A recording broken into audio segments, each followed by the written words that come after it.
very great job that Simon Ekpa is doing. Very, very, absolutely fantastic job that he's doing. You must listen to him and share his videos accordingly. Very, very important. He is bringing a new dimension to this very awareness that we are making, and you must listen to him. Very, very important. The whole world must listen. As long as we preach this very gospel, Chukwu must be with us. Therefore, without any further hesitation, we must proceed to offer every prayer to Chukwu Okike Abiyama, who resided in heaven. Therefore, as we always commence, not from today, but from of old, our Father who art in heaven,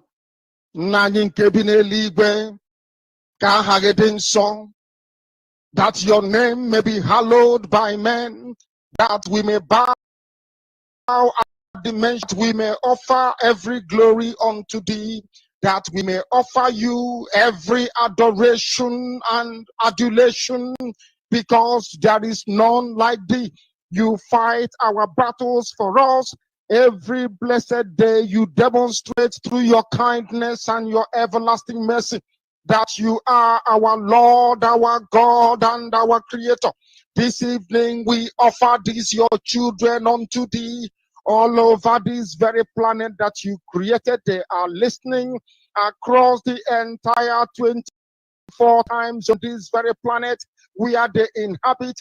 They are listening to your gospel this very evening, this gospel of redemption, a gospel of hope, a gospel of restoration, a gospel of renewal, this very gospel of freedom, this very gospel of emancipation as only you ordained. That this very gospel must be preached, that mankind may be set free from the eternal damnation of the creation of the British. My goodness me, I want to remain in the spirit, because we must worship heaven. We answer your name, O Lord of hosts. Everything about us is designed to offer glory unto thee. We have atoned for our sins last year. This very year, we have not only atoned for our sins, we have spilled, we have shed blood, they have shed our blood. We have let our sacrifice be made unto thee.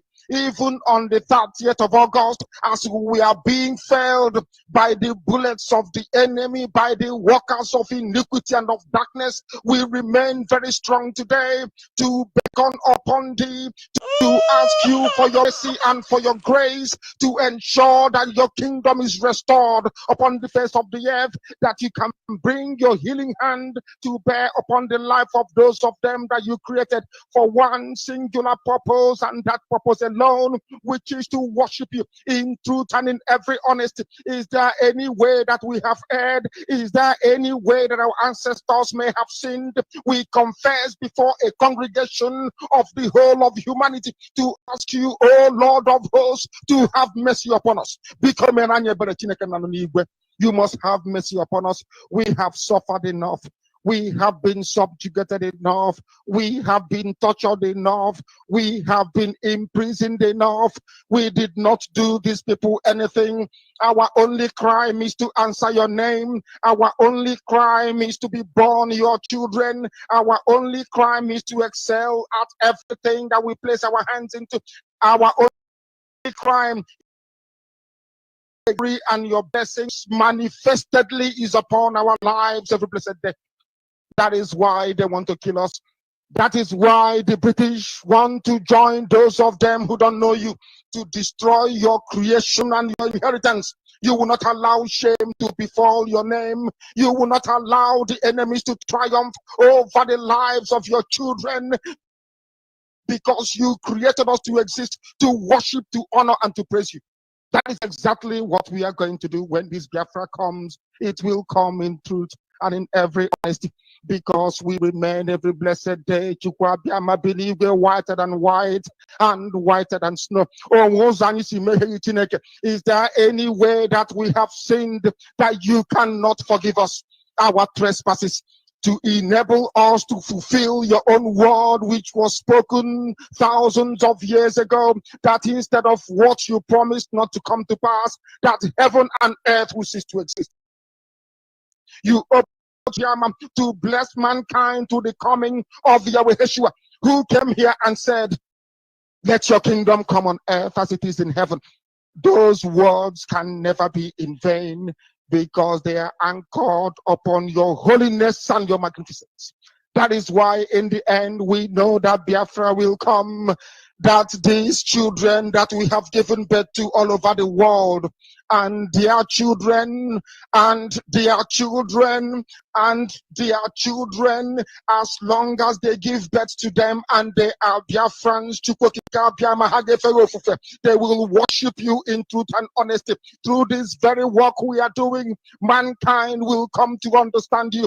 Let your miracle be wrought in our lives. Let us witness and behold your magnificence, your holiness, your mystery, and your grace under our command. O Lord of hosts, we call upon you. We call upon you to heal. We call upon you to provide succor to those of them who are inconsolable. We ask you to come and strengthen those who are. You to restore hope where there is hopelessness. We ask you for inclusion where there is destitution. We ask you for one brotherhood, one camaraderie, one bone, one blood, and one flesh of your children, the ethics and the Bison, the Shekiri, the Isobos, and also those of them from Isoko. We are traveling all the way to the lands of Igala. We are moving on from there to Igede, to the territories of the Igbo land. All these places we dedicate unto thee. All these lands of yours, we ask you to cover it with your mercy, because Biafra will come, and when it does, we will dance on the streets. I'm telling you, by the time that we are done, humanity will think that we are mad, we are drunk in your glory, and rightfully so, because your kingdom will come to rest upon this very earth. That very kingdom is the unadulterated, non-negotiable sovereignty of the Republic of Biafra, that your will may be fulfilled in our time. All these we pray, all these we ask for, in no other name apart from that name that belongs to you. He said.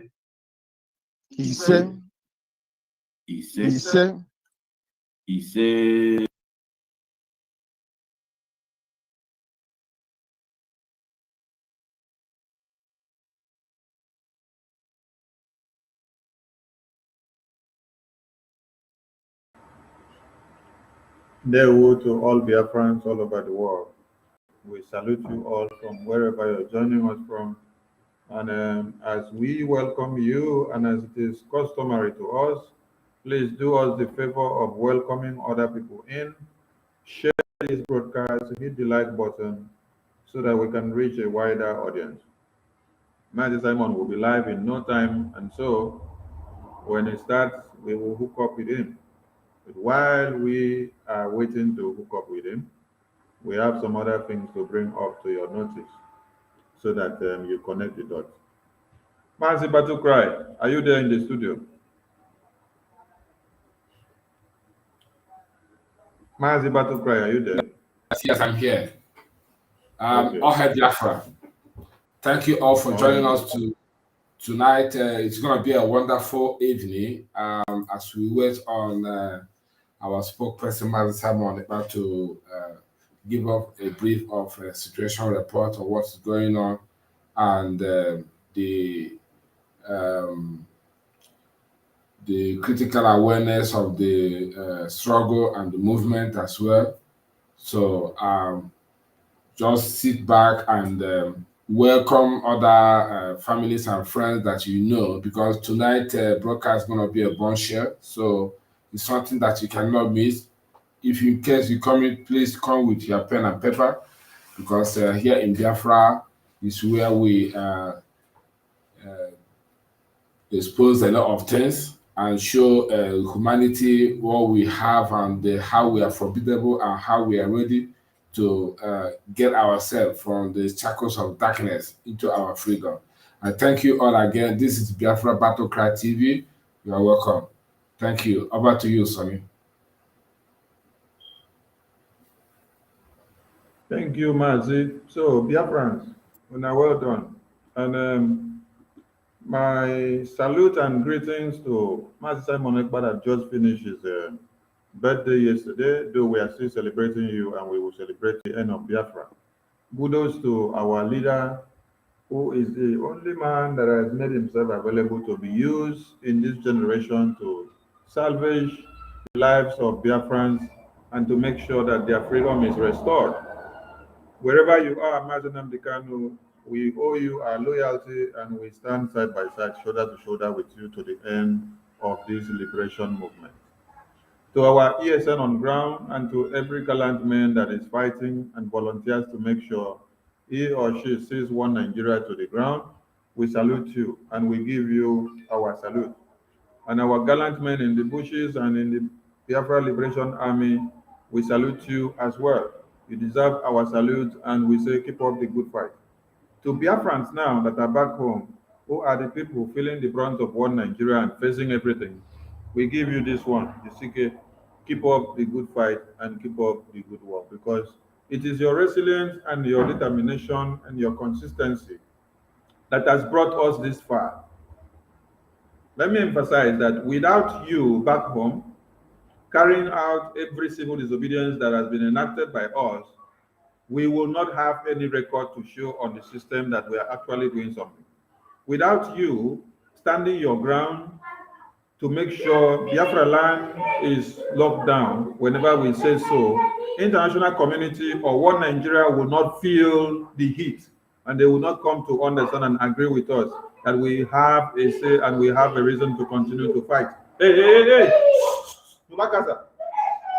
Yubakaza, Sailor! Sorry about that. Children all over here making noise. So, you Biafrans back home are very, very important for us. That is why we owe you every respect and we owe you in high esteem. So we appreciate what you are doing because it is not easy. It is not really, really easy, I must say. Hold on, please. Let me take care of these kids here because they have come out to disturb now. Battle Cry, please hold the studio while I take care of this kid. All right. Yes, Biafra is one of those things, we cannot do without children.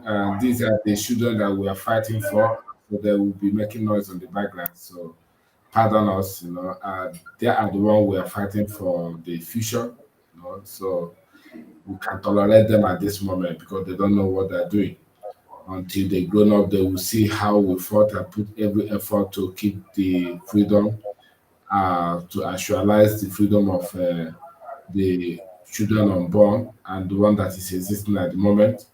So we just finished our celebration of our spokesperson yesterday of his birthday.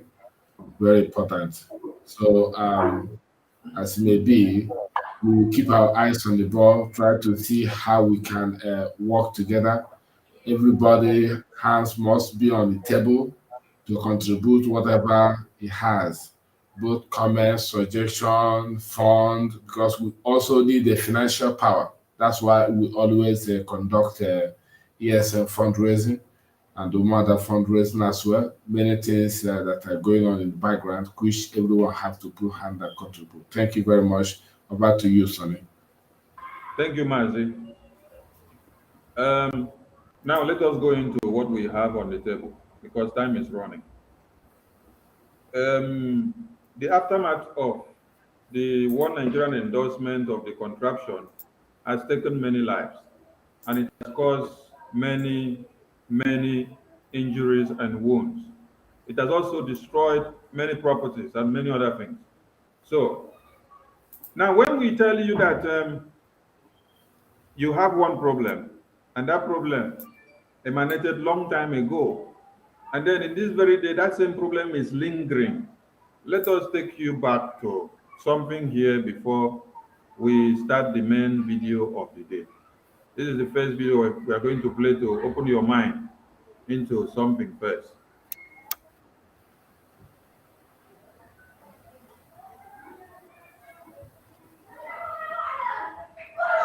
Listen to this video with your open mind as we look into the order of the day.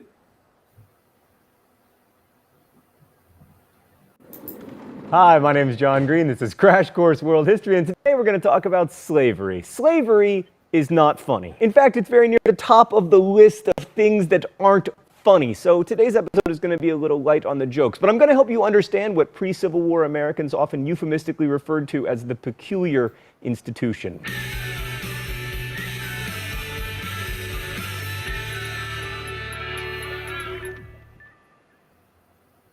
Slavery is as old as civilization itself, although it's not as old as humanity thanks to our hunting and gathering foremothers. But the numbers involved in the Atlantic slave trade are truly staggering. From 1500 to 1880 CE, somewhere between 10 and 12 million African slaves were forcibly moved from Africa to the Americas, and about 15% of those people died during the journey. I know you're saying, that looks like a very nice ship. I mean, my God, it's almost as big as South America. Yeah, not to scale. And those who didn't die became property, bought and sold like any commodity. Where Africans came from and went to changed over time, but in all, 48% of slaves went to the Caribbean and 41% to Brazil. Although few Americans recognize this, relatively few slaves were imported to the US, only about 5% of the total. It's also worth noting that by the time Europeans started importing Africans into the Americas, Europe had a long history of trading slaves. The first real European slave trade began after the Fourth Crusade in 1204, the crusade that you will remember as the crazy one. Italian merchants imported thousands of Armenian, Circassian, and Georgian slaves to Italy. Most of them were women who worked as household servants, but many worked processing sugar. And sugar is, of course, a crop that African slaves later cultivated in the Caribbean. Camera 2 side note, none of the primary crops grown by slaves, sugar, tobacco, coffee, is necessary to sustain human life. So in a way, slavery is a very early byproduct of a consumer culture that revolves around the purchase of goods that bring us pleasure, but not sustenance. You are welcome to draw your own metaphorically resonant conclusions from this fact. One of the big misconceptions about slavery, at least when I was growing up, was that Europeans somehow captured Africans, put them in chains, stuck them on boats, and then took them to the Americas. The chains and ships bit is true, as is the America part, if you define America as America and not as America. But Africans were living in all kinds of conglomerations, from small villages to city-states to empires, and they were much too powerful for the Europeans to just conquer. And in fact, Europeans obtained African slaves by trading for them. Because trade is a two-way proposition, this meant that Africans were captured by other Africans and then traded to Europeans in exchange for goods, usually like metal tools or fine textiles or guns. And for those Africans, slaves were a form of property, and a very valuable one. In many places, slaves were one of the only sources of private wealth because land was usually owned by the state. And this gets to a really important point. If we're going to understand the tragedy of slavery, we need to understand the economics of it. We need to get inside what Mark Twain famously called a deformed conscience. We have to see slaves both as they were, as human beings, and viewed as an economic commodity. Right, so you probably know about the horrendous conditions aboard slave ships, which at their largest could hold 400 people. But it's worth underscoring that each slave had an average of 4 square feet of space. That is 4 square feet. As one eyewitness testified before Parliament in 1791, they had not so much room as a man in his coffin. Once in the Americas, the surviving slaves were sold at a market very similar to the way cattle would be sold. After purchase, slave owners would often brand their new possession on the cheeks, again, just as they would do with cattle. The lives of slaves were dominated by work and terror, but mostly work. Slaves did all types of work, from housework to skilled crafts work, and some even worked as sailors, but the majority of them worked as agricultural laborers. In the Caribbean and Brazil, most of them planted, harvested, and processed sugar, working 10 months out of the year, dawn until dusk. The worst part of this job, which is saying something because there were many bad parts, was fertilizing the sugar cane. This required slaves to carry 80-pound baskets of manure on their heads up and down hilly terrain. Mr. Green, isn't there a poop joke in there somewhere? No, me from the past, because this whole thing is too depressing. When it came time to harvest and process the cane, speed was incredibly important because once cut, sugar sap can go sour within a day. This meant that slaves would often work 48 hours straight during harvest time, working without sleep in the sweltering sugar press houses where the cane would be crushed in hand rollers and then boiled. Slaves often caught their hands in the rollers, and their overseers kept a hatchet on hand for amputations. Ugh, I told you this wasn't going to be funny. Given these appalling conditions, it's little wonder that the average life expectancy for a Brazilian slave on a sugar plantation in the late 18th century was 23 years. Things were slightly better in British sugar colonies like Barbados, and in the US, living and working conditions were better still. So relatively good, that in fact slave populations began increasing naturally, meaning that more slaves were born than died. This may sound like a good thing, but it is of course its own kind of evil, because it meant that slave owners were calculating that if they kept their slaves healthy enough, they would reproduce, and then the slave owners could steal and sell their children, or use them to work their land. Either way, blah. Anyway, this explains why even though the percentage of slaves imported from Africa to the United States was relatively small, slaves and other people of African descent came to make up a significant portion of the US population. The brutality of working conditions in Brazil, on the other hand, meant that slaves were never able to increase their population naturally, hence the continued need to import slaves into Brazil until slavery ended in the 1880s. So I noted earlier that slavery isn't new. It's also a hard word to define. Like, Stalin forced millions to work in the gulags, but we don't usually consider those people slaves. On the other hand, many slaves in history had lives of great power, wealth, and influence. Like, remember Zheng He, the world's greatest admiral? He was technically a slave. So were many of the most important advisors to Suleiman the Magnificent. So was Darth Vader. But Atlantic slavery was different and more horrifying because it was chattel slavery, a term historians use to indicate that the slaves were moved. It's time for the open letter? Ow! Oh! Ah! An open slave. But first, let's see what's in the secret compartment today. Oh. It's Boba Fett, noted owner of a ship called Slave One, apparently a ballet dancer. That's a fine approximation of ballet music. Thank you, Stan. All right. Dear slave as a word. You are overused. Like Britney Spears, I'm a slave number 4 letter U. No, you're not. Boba Fett's ship, Slave One. A ship can't be a slave. But more importantly, slave, you are constantly used in political rhetoric and never correctly. There's nothing new about this. Witness, for instance, all the early Americans claiming that paying the stamp tax would make them slaves. And that was in a time when they knew exactly what slavery looked like. Taxes, as I've mentioned before, can be very useful. I, for instance, like paved roads. But even if you don't like a tax, it's not slavery. Here, I have written for you a list of all the times that it is okay to use the word slave. Oh, it is a 1-item long list! Best wishes, John Green. So what exactly makes slavery so horrendous? Well, definitions are slippery, but I'm going to start with the definition of slavery proposed by sociologist Orlando Patterson. It is the permanent, violent, and personal domination of natively alienated and generally dishonored persons. According to this definition, a slave is removed from the culture, land, and society of his or her birth and suffers what Patterson called social death. Ultimately, then, what makes slavery slavery is that slaves are dehumanized. The Latin word that gave us chattel also gave us cattle. In many ways, Atlantic slavery drew from a lot of previous models of slavery and took everything that sucked about each of them and combined them into a big ball so that it would be the biggest possible ball of suck. Stan, am I allowed to say suck on this show? Nice. Okay, to understand what I'm talking about, we need to look at some previous models of slavery. Let's go to the thought bubble. The Greeks were among the first to consider otherness a characteristic of slaves. Most Greek slaves were barbarians, and their inability to speak Greek kept them from talking back to their masters and also indicated their slave status. Aristotle, who despite being spectacularly wrong about almost everything was incredibly influential, believed that some people were just naturally slaves, saying, "It is clear that there are certain people who are free and certain people who are slaves by nature, and it is both to their advantage and just slaves." This idea, despite being totally insane, remained popular for millennia. The Greeks popularized the idea that slaves should be traded from far away, but the Romans took it to another level. Slaves probably made up 30% of the total Roman population, similar to the percentage of slaves in America at slavery's height. The Romans also invented the plantation, using mass numbers of slaves to work the land on giant farms called latifundia, so called because they were not fun. Yeah. The Judeo-Christian world contributed as well, and while we are not going to venture into the incredibly complicated role that slavery plays in the Bible, because I vividly remember the comment section from the Christianity episode, the Bible was widely used to justify slavery, and in particular the enslavement of Africans, because of the moment in Genesis when Noah curses Ham, saying, "Cursed be Canaan, the lowest of slaves shall he be to his brothers." This encapsulates two ideas vital to Atlantic slavery. One, that slavery can be a hereditary status passed down through generations, and two, that slavery is the result of human sin.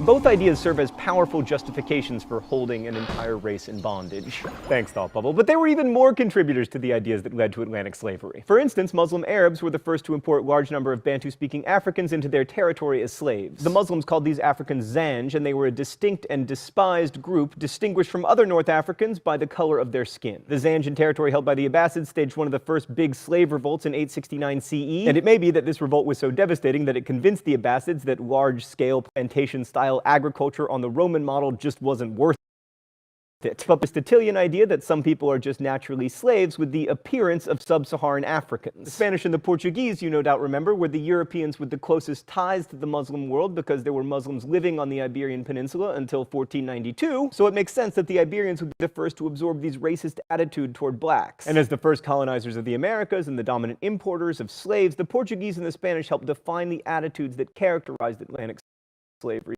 Beliefs dated from a complicated nexus of all the slaveholders who came before them. In short, Atlantic slavery was a monstrous tragedy, but it was a tragedy in which the whole world participated. And it was the culmination of millennia of imagining the other as inherently lesser. It's tempting to pin all the blame for Atlantic slavery on one particular group, but to blame one group is to exonerate all the others and by extension ourselves. The truth that we must grapple with is that a vast array of our ancestors, including those we think of as ours, whoever they may be, believed that it was possible for their fellow human beings to be mere property.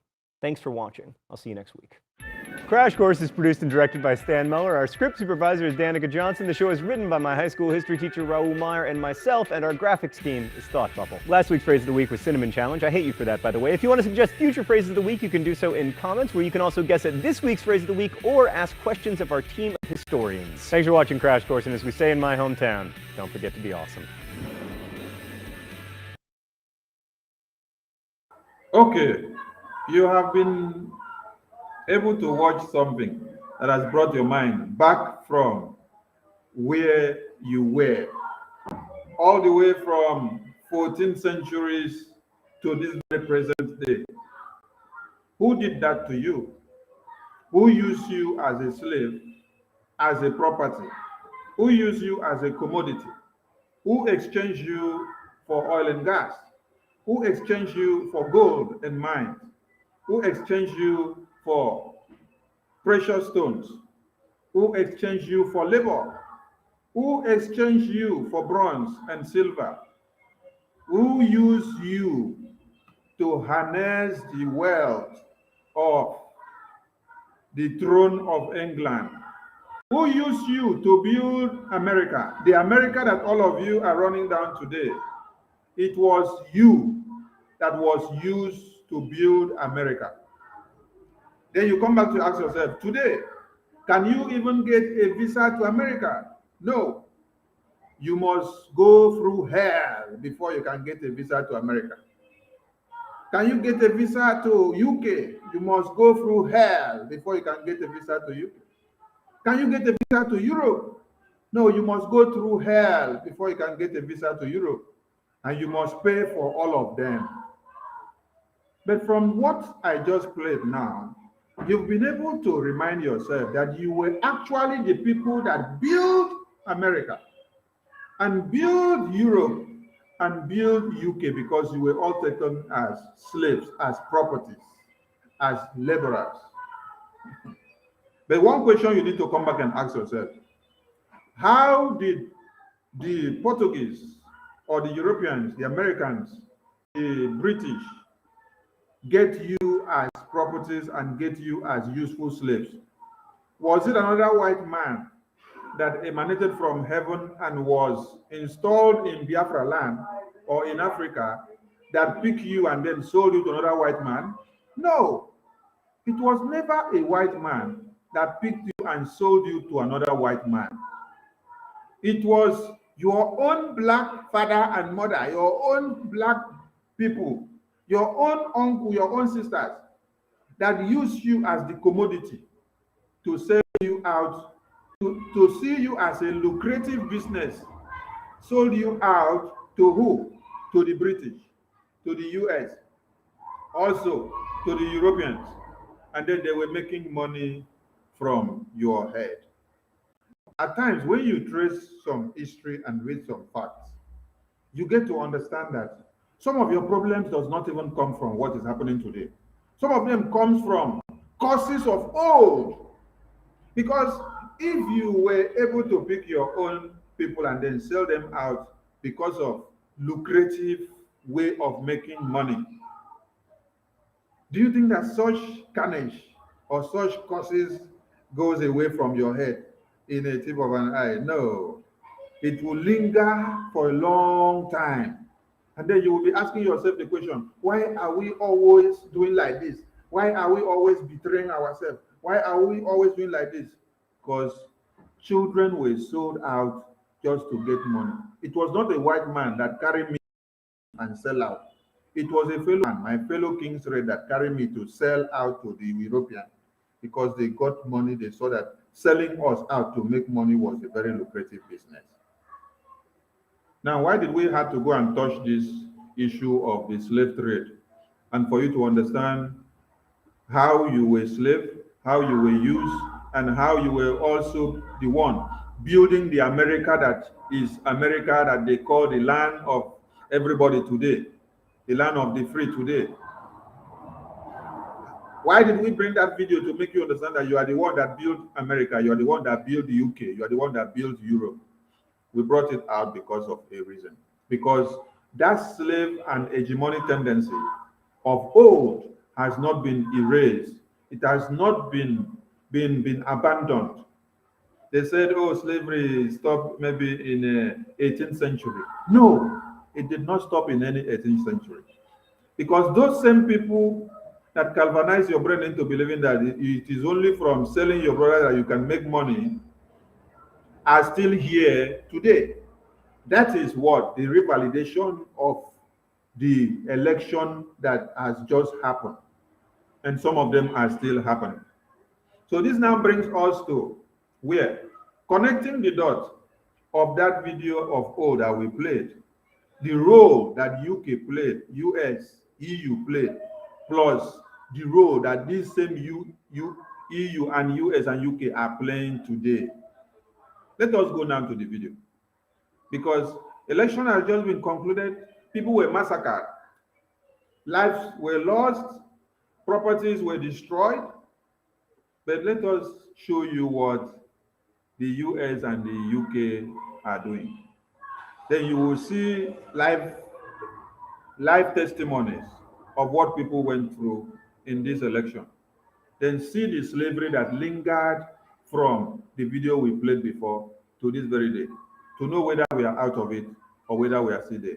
This is the reason why we say Biafra must be restored. It doesn't matter how far the betrayers will come. We have decided to stand, and we are going to stand. So let's start with that of American ambassador. Mazibato Cry, you may say something before we go into this video, because you have watched the slave trade video of old, so you may have picked out something and you may like to add up something before we move on. Thank you. Thank you very much. This issue of this slave trading, I just saw it and I keep wondering, how did this thing happen? What kind of spirit is inside black people? Because you see, when we blame the white people, sometimes we don't know that we are the enemy within. This issue of slave trading, they used slave trade to trade their business through us, and when the victim get to the destination, what happened? Is this slave trading in the sense? How do they use this slave trade itself to just benefit themselves? Maybe in their own region or in their own area. I'm talking about the white person.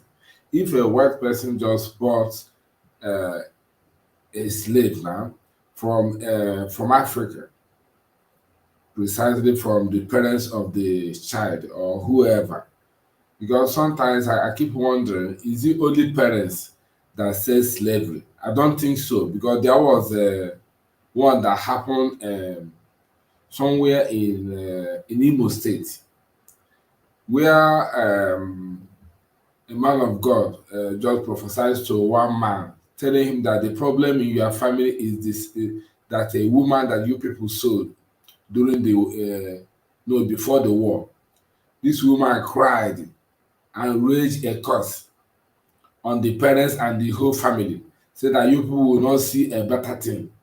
You know, why the vendor who bought her from the parents were dragging her away from the family, the lady is raging a curse upon her own family, crying bitterly, asking the father, why is he selling her? Why must he be sold? Why did he look among other children and he picked him to be sold to a foreigner? You know, she cried bitterly. So after that curse that woman gave against her family, up to 2 to 3 generations, the family continued to suffer. They never see any good thing. So where the woman is, her spirit is grieving, her spirit is crying. You understand me? And turning against in fact, the woman went in the spirit to her family. Maybe she died over there and came now to her family, start raging and causing the kind of affliction and the satanic embargo in the family. So what I'm trying to connect here is that the reason why somebody will look at his own blood and sell it to a foreigner or just start imagining that he can use it to make money is what I don't understand. Now, in my own conclusion, after they sell that slave to a foreigner, precisely a white man, then when the slave gets to the destination, probably the victim might be sold to another white person again. So after, at the end of trading, what happened? Do they use the victim or the slave for maybe labor or maybe leisure or something? What does that, how does it go? Does it circulate like a trade by barter, selling, making money, selling, making money until the person die? Or do they sell the person to a particular location and start using the person for, hard labor or workmanship or whatever? I don't understand. Because here in the UK, I remember they went to Jamaica and bought some black slave that was repatriated from America to Caribbean and took them to UK here and start using them to build underground, train underground. So I heard from the history that it was Jamaicans that they used to build UK, London underground. So I'm just thinking maybe that's what happens to other black people as well in other foreign countries. Thank you.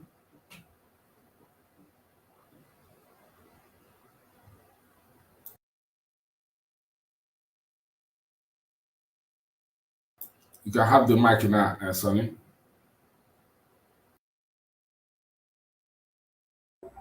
Okay, Mazi, thank you for your submission. Actually, every that was taken to America or US or EU or UK or wherever, they were taken as what? Properties. They had to work as slaves. Some of them were traded for oil. Some of them were traded for cotton and silk. Some of them were traded for wheat. Some of them were traded for cocoa. Some of them were traded for aluminum. Some of them were traded for diamonds, gold. Some of them were traded for bronze. Some of them were traded for a lifetime investment. Like when you get a slave, it becomes your property. That is what happened. That is what happened. You now become a property of the slave master. So the slave master now uses you and can do anything to you. There is a castle in England where they used to carry whether the prince or the queen of England On that castle, you can see the inscription of black slaves lying down on the ground, where you see those in the palace, or those in royalty, putting their feet on the black slaves. You get my point? Okay.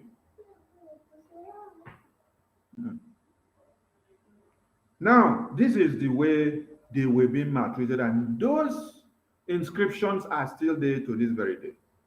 So when you see the UK and the US and the EU Parliament and their convoy coming to Nigeria to revalidate this slavery in the elections, be it presidential, be it National Assembly, be it governorship, state elections, they are trying to revalidate what they have done to you years ago, which you have been trying to fight your way out. People should ask themselves the question, how come the US and the UK and the EU and all whatnot that called Obi to come and contest for the elections of presidency did not rather call for the release of Mazi Nnamdi Kanu with immediate effect? But they were so keen on bringing out Obi and giving out Obi as an option to us, so that all of us will rush to go and embrace Obi.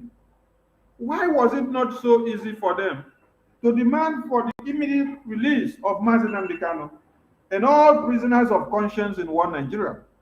If you love the interests and the freedom of these people, this is what you should have done. Why giving them an option B? That was Peter Obi. Why bringing in the option B?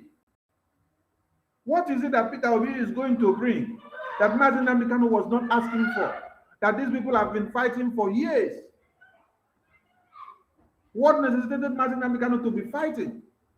And moreover, you people say Mazi Nnamdi Kanu is using a passport that is for international country. Why are the same international country not looking at the incarceration of Mazi Nnamdi Kanu to be of a prime issue first and foremost, before even looking at someone to be talking about to continue the existence of one Nigeria?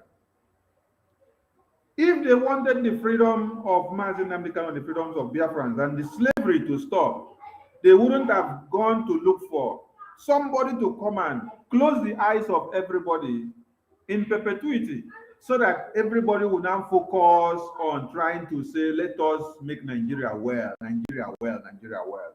They should have gone for the immediate release of Mazi Nnamdi Kanu, placing all the sanctions that you hear them talking now. Now they are talking too many rubbish. Oh, they are going to place sanctions on people that incited violence in the election.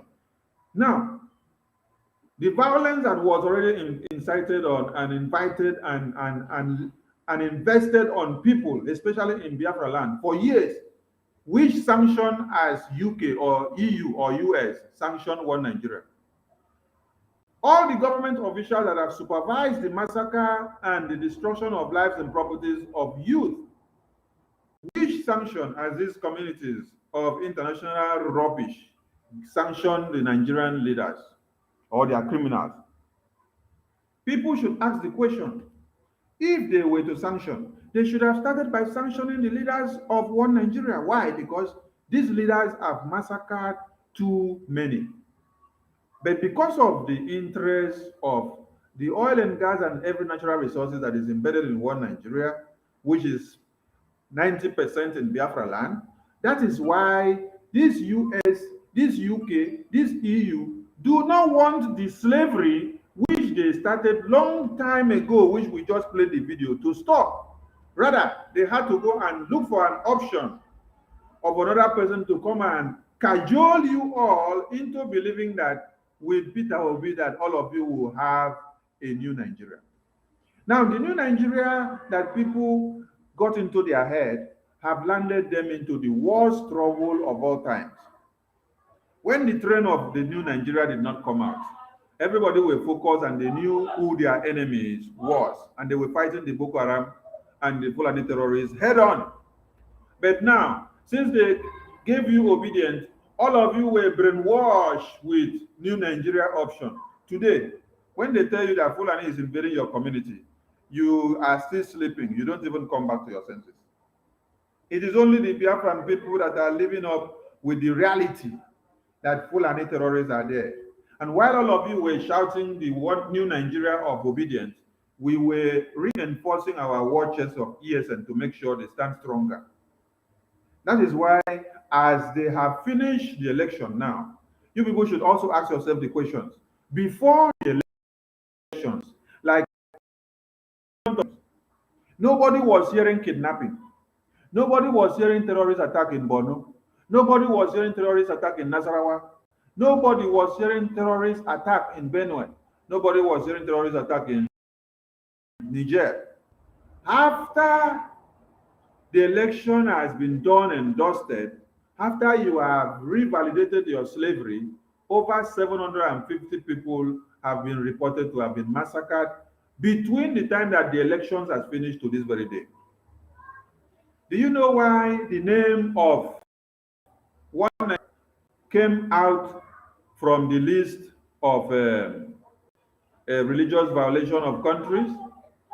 That name came out, or that list went to number 8 because of what? Because of that, on the list of terrorism index.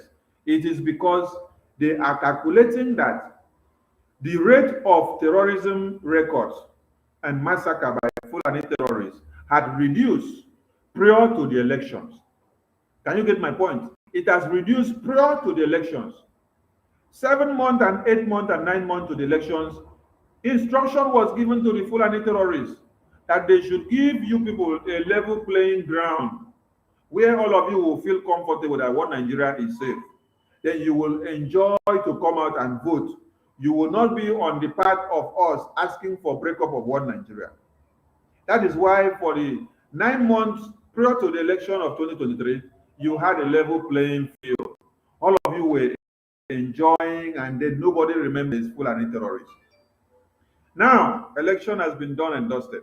You have seen the Fulani terrorists coming out from all their enclaves. Today, over 50-something people massacred in Nasarawa. Yesterday, there was another report in Benue and Niger. The other day, it was on Borno. The other day, it was in Kano. Was it happening like that during the time of the election? No. Was it happening like that before the elections? No. This is the part of the slavery that Britain, UK, EU, OAU have wanted to embrace and to continue to reharness, because it is to the interest of this US that you see here, it is to the interest of UK that you see, it is to the interest of the international community. You were sold for a pot of rice. You were sold for diamonds. You were sold for wheat. You were sold for cocoa. You were sold for bamboo. You were sold for wood. You were sold for timber. You were sold for cement. You were sold for limestone. You were sold for gold and bronze. You were sold for steel. You were sold for aluminum. You were sold for every mineral and natural resources that you could ever think of. Because these are the things that the West came to see, and they decided to pick out of you, had to see a lucrative slave coast, to have traded, because they saw that slave trade was very, very good in the confines of our region. So they had to dwell on it, they traded on it, and they made so much money. But you know the worst part of it? The worst part of it is that it was not a white man and a white man that carried you to sell to collect the money. It was a black man like you, our fathers and our mothers, our brothers and uncles, that use us now to do the trading. They use us to do the transaction. They were collecting the money because of what?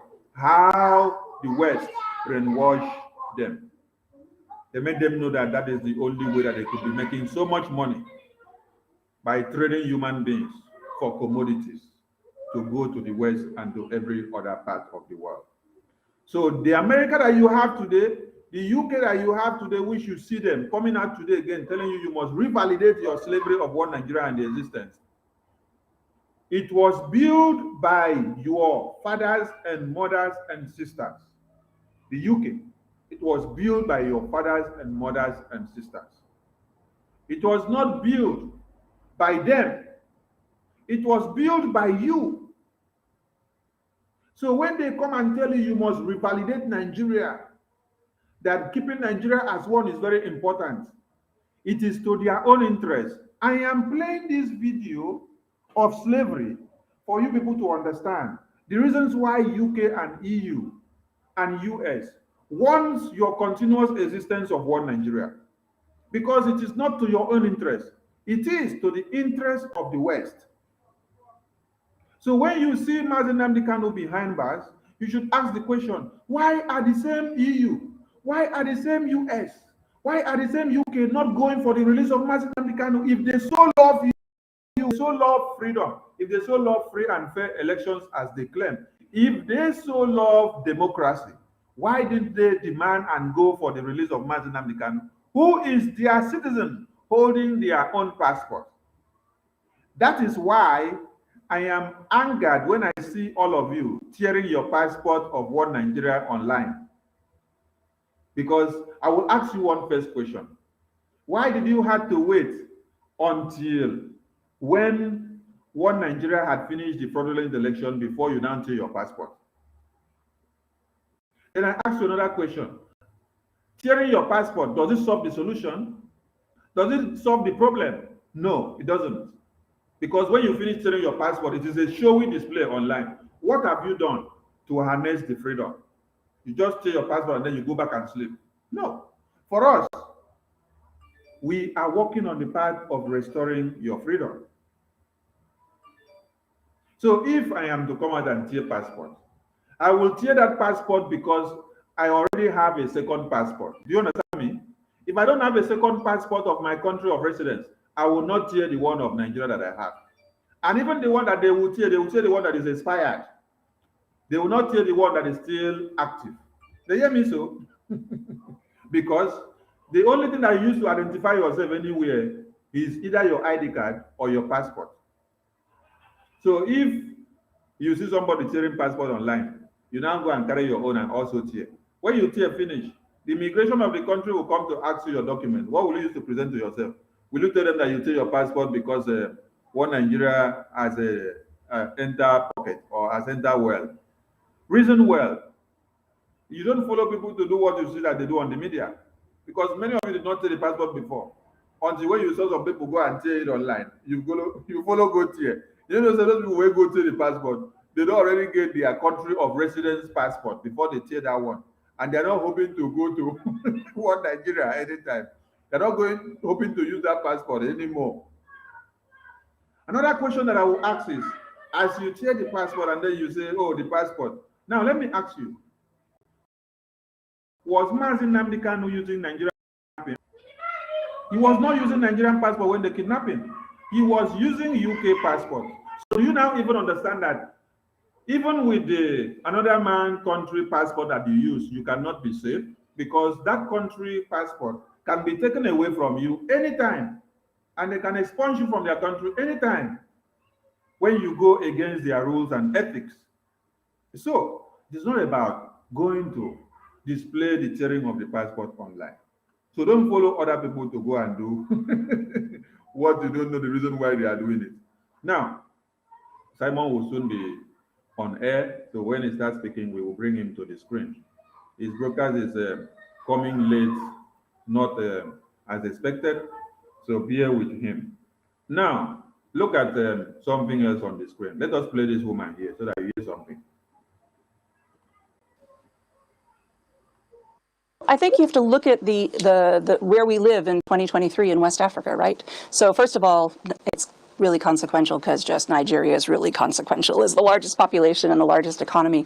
But you look at a West Africa that has coups and said that Nigeria's election and Nigeria as an existence is very consequential. It is consequential to their continuous slavery of you as Nigerians, right? Everything living in one Nigeria is consequential to them because they say you are the largest economy in the world. I pick it from her mouth. So she said the largest economy of the world. So because of you being the largest economy of the world, both in slavery and both in mental and both in logistics and both in every other natural resources that is embedded in your land, they will stop at nothing but to make sure that one Nigeria continues. You see how Britain, you see how US stood to your slavery of old and they are still standing to your slavery of today.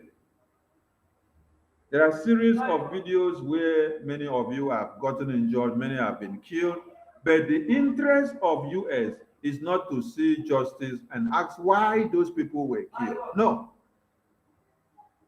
Nigeria election is consequential because it is to their own interest. That is the point you need to understand. People hanging around for a third term, and those here, those standards of the democratic rules of the road are just part of the furniture. Everybody takes it for granted. People leave at the end of their terms. That's really, even despite all the frustrations and hurt hearts, if you will, of the last. Now she talks about the democratic rules of old and that of today. You should ask this woman whether there is democracy in Nigeria. You should ask her whether the democracy she's talking about is the same democracy that they practice in Africa. Whether it's the democracy that they practice in America as well.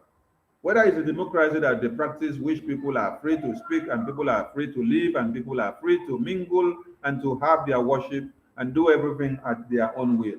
These are the questions that you should ask this woman. Is the democracy you're talking about the same? Yes, Amaku, I have just told you that Simon will soon be on live. And when he finished playing the jingle, I will bring him to the screen. He was supposed to be live for over 1 hour and something now. That is why we started this broadcast. So we are going to bring him to the screen. So ask this woman here, where is the democracy that she's talking about? Is it the same practice in America that is being practiced in Africa and in Nigeria that they say must be consequential and must be carried out? No. Everything is aimed at the interest of the West.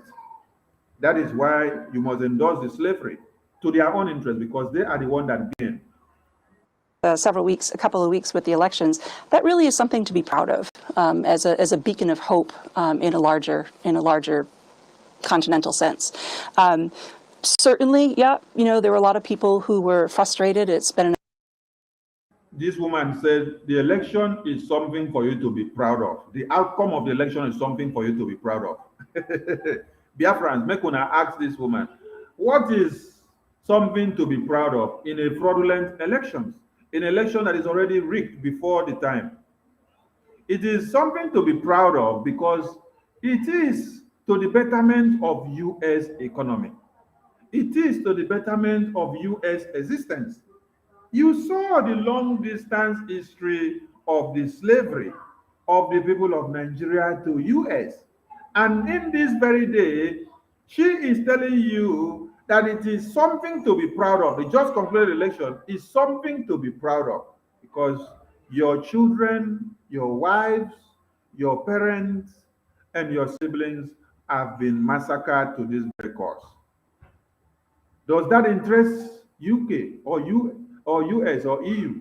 No, it doesn't interest them. What interests them the most is that your election is something to be proud of because it gives them kudos to their existing slavery and hegemonic tendency. an emotional time. Other people are happy and they're celebrating. I think the important thing to focus on is that, there are ways to challenge. Some people were happy, some people were not happy, and they don't see anything wrong with that. So it is a normal thing. So they now tell you there are ways that you need to go and challenge it in court because they know when you go to the court, who sits down in the court? Who decides your fate in the court? Will your own arsonist be the one to decide your fate in the court to your own favor? No, that can never ever happen. Your arsonist who set you on fire can never be the same person to be your firefighter to come and quench the fire on your body. That is one thing you need to understand from what this woman is saying. That they are comfortable, and you should be very proud of the result of the election, because another Fulani, another Islamization has already started playing in. And everything will work to their own interest. So if you don't like it, go to court. That is what she's telling you. And that is what the Fulani government has been telling you. So what is different? Nothing is different. So when we tell you that these are the people that are setting the pace, they set the pace for the Fulanis, and the Fulanis follow and amplify it. Did you ask yourself, why was it that all your contestants had to go to Chatham House to go and revalidate the colonial slave masters before they now decide to go to the polls, promising them of how they are going to make sure the slavery of old continues to this very time? Look at this. Do you see this? The Church of England admitted it invested in the slave trade to help amass the wealth of $12 billion fortune to where? To the throne of England. Now, it invested in today's million money a company that transported over 40,000 enslaved African people. And it says it will donate just what? 100 million pounds. That is 1% of its fortune to address the past wrongs. That was why you saw Peter Obi went to this same Archbishop of Canterbury to go and get their blessings in order for the slavery to continue. We were here telling you that the thing that they have come up with is to country of old. But many of you did not understand. Do you now get it now? Do you now get the point now? That this woman is telling you, oh, many of you were happy for the outcome of the elections. Many of you were not happy, but you can go to court. Just take it the way it is, go to court, because it's a normal thing that you must go and do. Go and challenge it in court. And knowing quite well that when you go to the court to go and challenge, nothing will happen to your own favor. Because who decides your fate in the court of the oppressor? It is the oppressed. And the oppressed will never, ever decide your fate to your own interest. That is why I ask you people a simple question. How do you expect that Fulani that is in power will now leave power? As he leaves the power, he will vacate the seat and then give the seat to you. You that have ever been on their head for how many years? They will vacate the seat and then give you. They will not even vacate the seat and then give somebody from the TV region or somebody from the Yoruba region. They now vacate the seat and then give you someone from the Biafran region. Who brainwashed all of you? Let me bring your mind back. Look at what is on the screen now. This was Harold Wilson in 1960 to 70. Harold Wilson said the dead bodies of 500,000 Biafrans will not force the British to change her policies against the Nigerian Civil War, because the Biafran nation cannot be allowed to be, for we do not trust what they will become with their vast resources, their wealth, and everything that God has embedded in them around the enclaves of the Russians and the Europeans. Do you understand it? So because of their interest of money, because of their interest of wealth, they cannot do what? They cannot open way for you to be free. So when you people were running after the choice of UK, remember that it was UK government that brought obedience. UK government brought obedience. So we ask you a question. How do you expect that the same colonial masters, the same slave masters that have seen your death will be the same people that will now give you solution to your problems? How do you expect that? No, he never started. I watch him here. When he started, I will put him to the screen. How do you expect that the same UK government that dug your graves for many years and has never wanted you to be free will now remove a Fulani man and then carry Obi and put, which will now end their offices, which will now end their slavery, which will now end their wealth, which will now end their coexistence in one Nigeria, and for them to continue to milk on your blood? Where was your brain? Listen to what this ambassador said. He said you can go to court, but you should be very, very proud of the results of the election because Really? it is very good for them. Hey, Biafrans. Things that you think went wrong in an election, and the president-elect has acknowledged and encouraged the right to do so, and the two major opposition candidates are, or the three, I think, are in fact taking advantage of those challenges. So, you know, that's why those legal processes, seeing those carried out to their conclusion, and we'll go from there.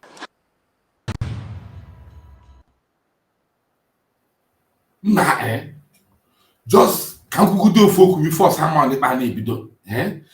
What I am asking, sorry for speaking vernacular viewers. What I'm asking is that what gave these people the impetus, the audacity, the temerity to intervene in other people's election? If people's will show that they're not satisfied with the outcome of the election, who born these people? From what planet do they come from? The way they are interfering in this outcome of election, is that how African people are interfering in their own outcome of election? I don't know. You know, this is how Black people ridicule themselves, relegate themselves to the background. You know, allowing these people to have mouth, to have say in outcome of election, everything they're about to do and everything they want to do, these people will just fly like a fly. You know, or like a bird from forest, start speaking and giving order, giving a direction, giving their own narrative, and concluding the ugly situation that cannot be bearable in a human life. Are they not aware about the killing, about the injury, about the violence, about the abuse? She's not even talking about it. All she's talking about is saying that the Democrats have come to stay in the zoo. Hey, and nobody, none of these activists will just counteract her and rebuke her for all these things she's saying. She just say it and just, walk away with it. This is unbelievable. Who are these people, by the way? Who are there that when something happens in Africa or in the zoo, they will have mouth to say something? I don't understand. Is that when election happened in America, when Donald Trump was disputing the outcome of election, which of the African leaders or ambassador to America just stand up and start talking or giving direction or concluding the decision? I don't understand. I cannot even reason it.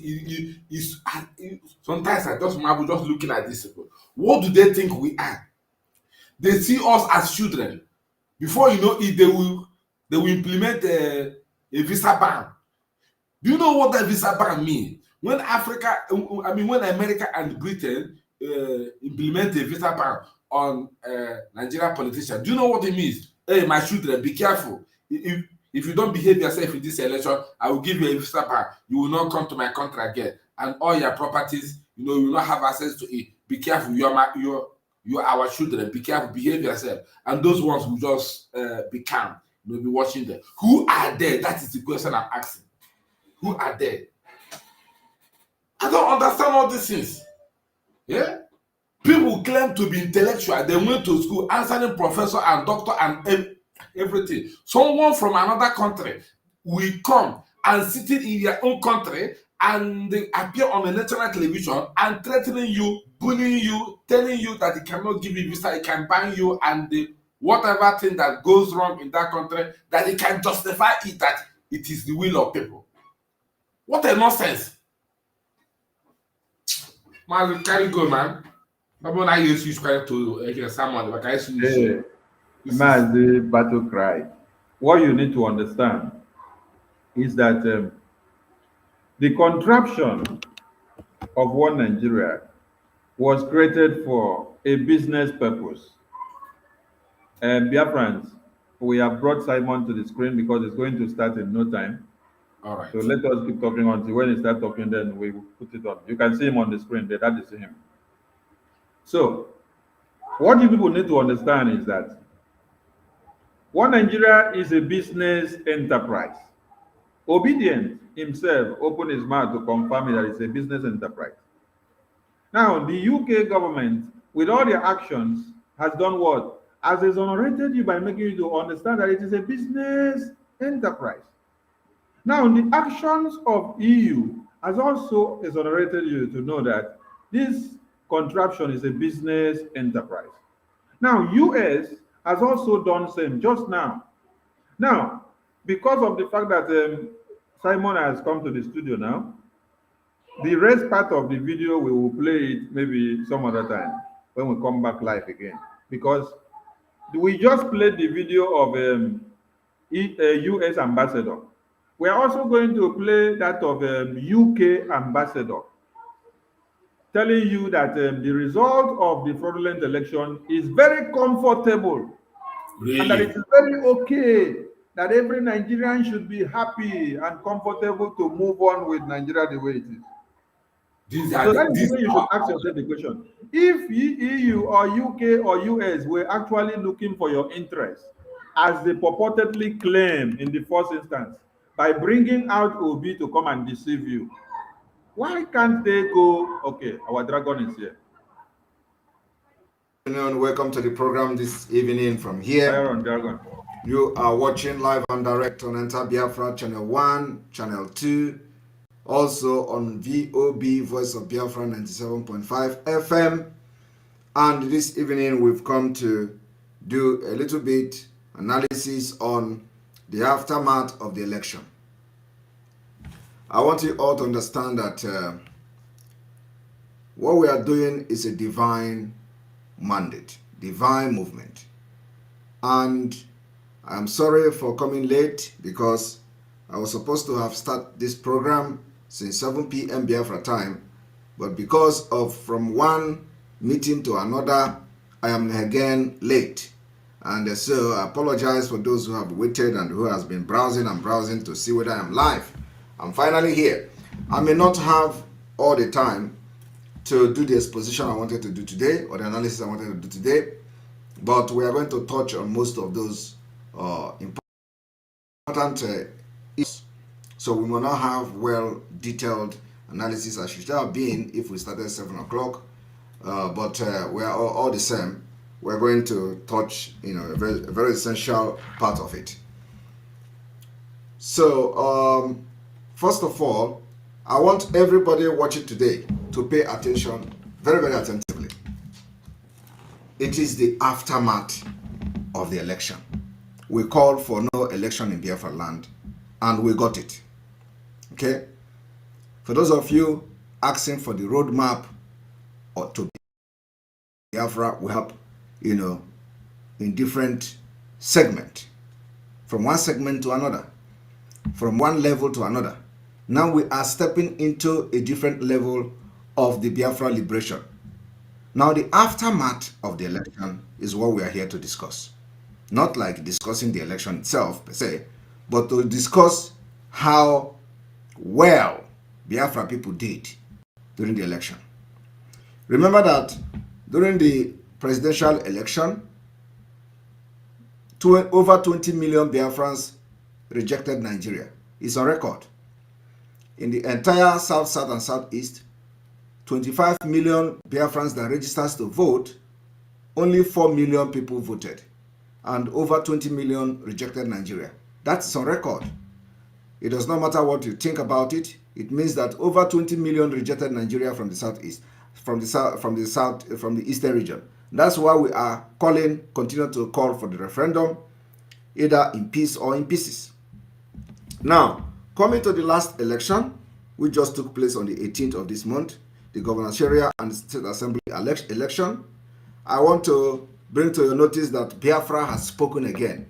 In addition to the sit at home that we observed during the election, I want you to know that some of the states that the election have been announced, it was even worse than what happened during the general election. At least, most of the states during the general election, more people voted, while in the state, we called Biafrans to boycott the election, and also the number of the people that voted dropped very, very drastically.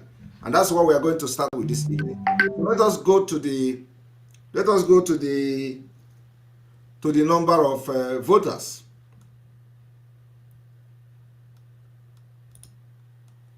If you look at the screen, result from Biafran self-referendum 18/3/2023 by rejecting state election governorship result, Ebonyi State.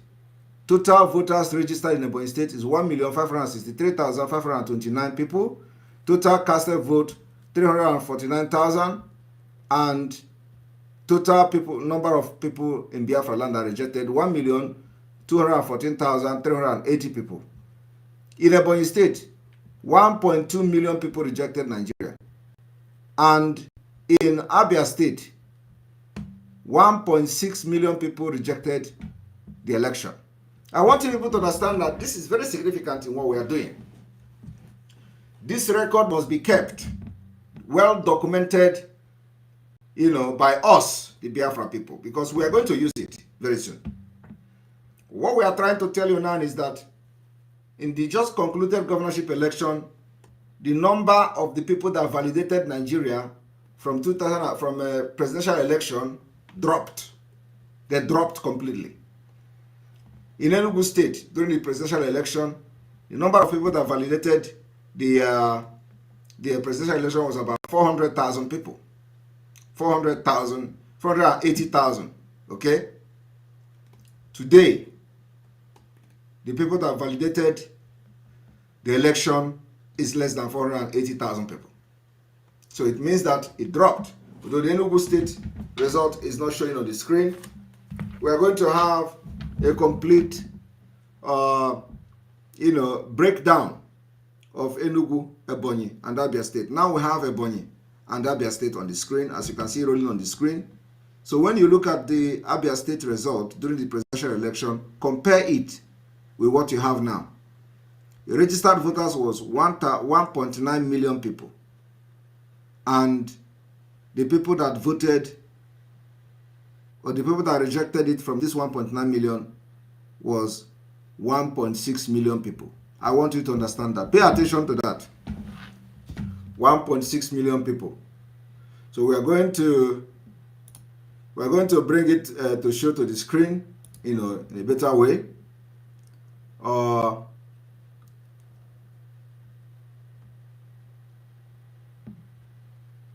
People that rejected the election, Nigeria election.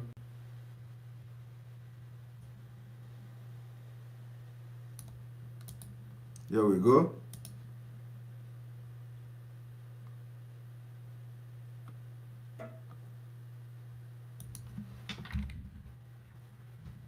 People that rejected Nigeria election in Ebonyi State.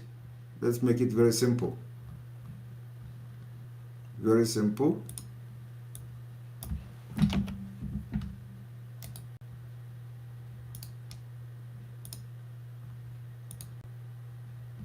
So here, Biafrans that rejected Nigeria election, rejected their vote in Ebonyi State. A moment. Biafrans that rejected Nigeria in Ebonyi.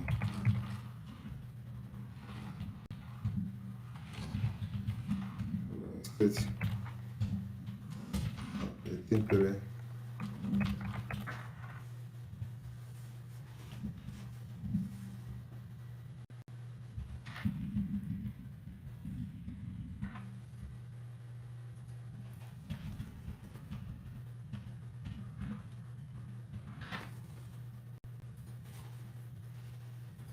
We have to be putting this whole thing in their own perspective so that people understand it very well. Biafrans that rejected Nigeria in Ebonyi State on the 18th of March 2023 are 1,214,380 people. Now, Biafrans that validated Nigeria in Ebonyi, I think I need to include all. A moment.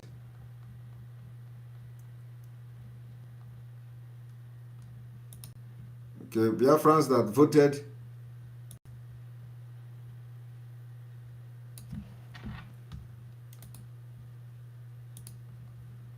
There we go.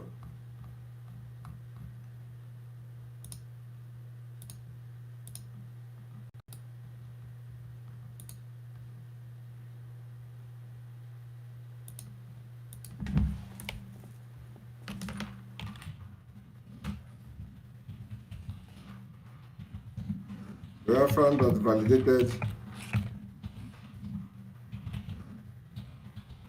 Nigeria in Ebonyi State.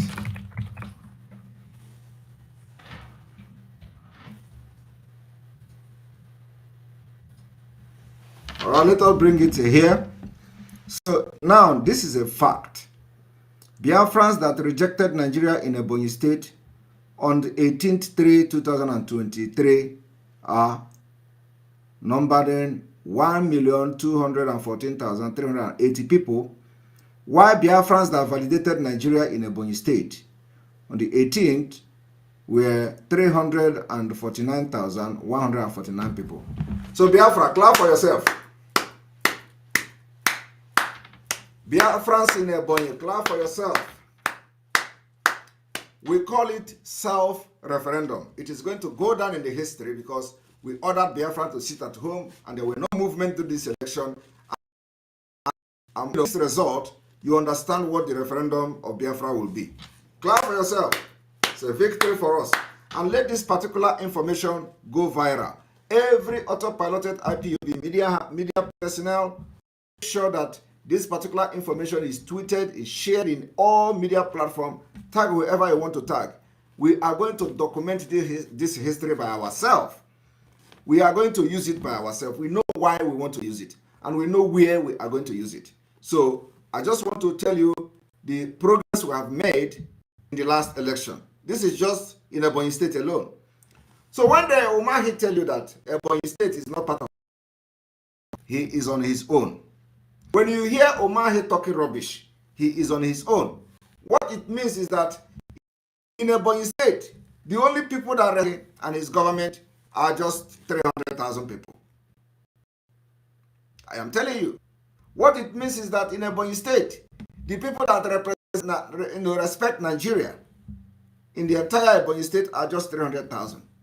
While we have about 1.2 people who were ready to vote Nigeria, they refused. So I don't think we'll be talking about majority here because the number of the majority is overwhelming. I want you to get this particular, because some of you are doing. You see this information, we need it in international community. We're going to the UN. We're going to need it in nations. When we go to nations, we visit them and solicit for their support for Biafra. This have laid this particular ambition that many people don't know where we are coming from. Believe me. But I'm telling those of you, asking of you who are thinking that maybe we are starting our liberation, our liberation action. It's starting now because Biafra is something that it is not just going to happen. It is step. We have made mark never in the history of Biafra freedom. A time where it is very open that Biafra people rejected Nigeria. So I'm just giving you now factual evidence. This is a result, official result from they are also called INEC. Okay? And like I said, whatever I'm doing is something you can cross-check yourself. Check the number of people that voted in general election. After that, we continue our awareness. Check the number of people that vote now. And you see the difference. Now let us go to Abia State. Our next is Abia State.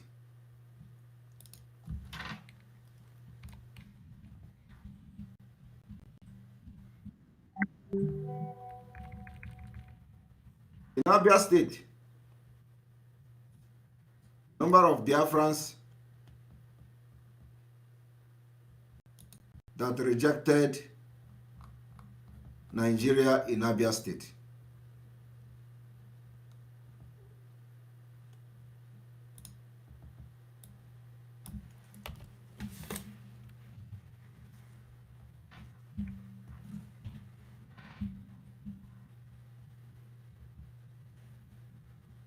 Biafrans that rejected Nigeria in Abia State.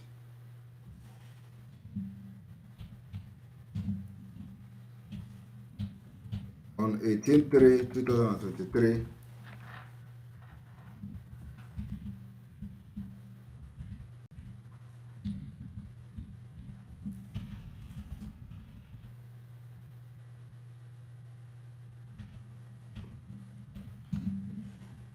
now Biafrans that validated Nigeria in Abia State.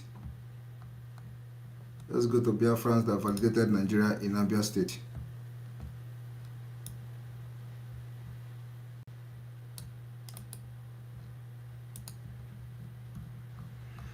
Our own is to make it so that all of you will understand what we are doing and why we are doing what we are doing. Very important. Right.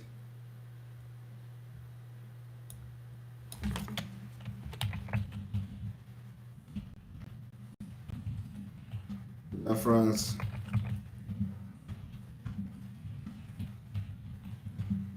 validated Nigeria in Abia State.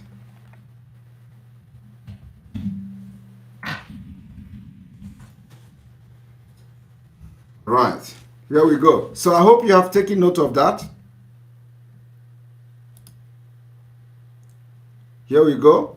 Biafrans that rejected Nigeria in Abia State on the 18th of March 2023 were 1,615,837 Biafrans rejected Nigeria in Abia State, while Biafrans that validated Nigeria in Abia State were 317,055 people.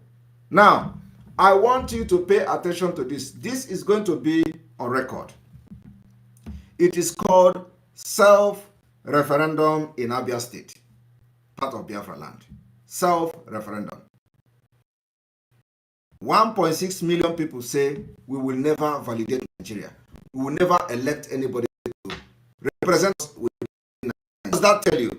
What it tells is that only 300,000 people validated and voted, participated in the election of the LP of the state.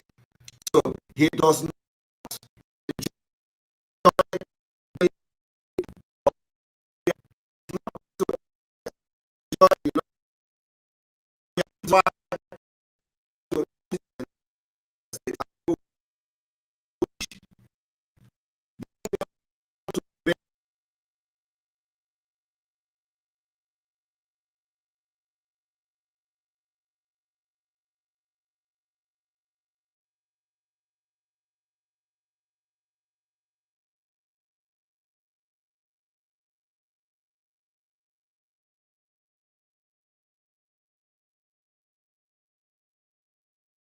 blood of our heroes, speak from now till forever. Let the whole wide world know. Yeah. Sorry, we have issue with the connection.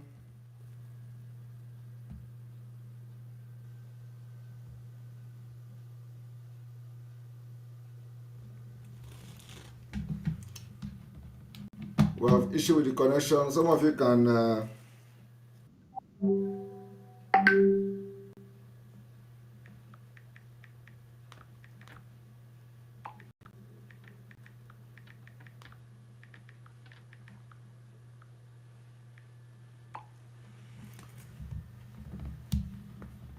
we have issue with the connection. I think we are back. Sorry about that. All right. So when you look at the number, what this means is that as you are watching this program, please, you can hit the like button. Please hit the like button, like the video. video in the heart that is beating like this. Like the video so that you are going to also, it is going to increase the viewers. Like the video by clicking the heart.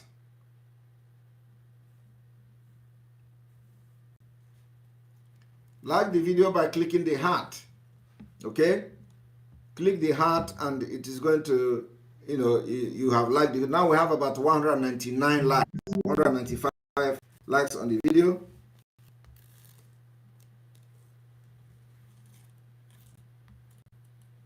Like the video, like the video. All right. So what I'm trying to say is that the number of Biafra people that validated Nigeria in Abia State is just 300,000 people. So when we begin to lock Biafra land down, and the government will threaten, if you don't come out, you will lose your salary. If you don't come out, you will do this and do that, and nobody will listen to them. The majority of the people are to Nigeria, legends to Biafra. They are legends to Biafra, not to Nigeria. And so I want you to understand that in an election that 300,000 people voted against 0.6 million, you are bringing an anarchy that is going to consume you. In an election where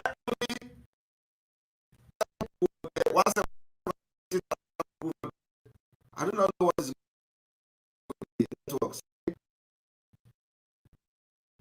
Sorry.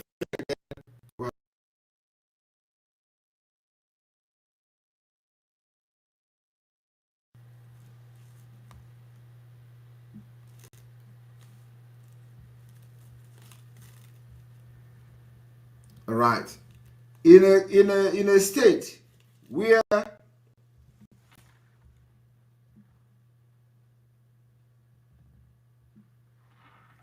in a state where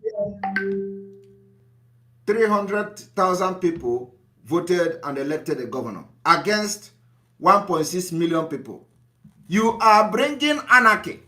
I want to make it very clear.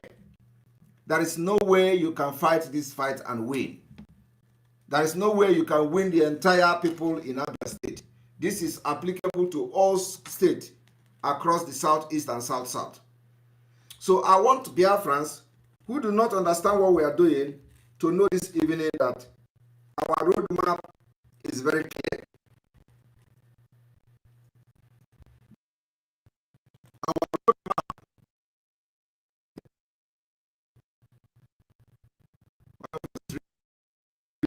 having connection.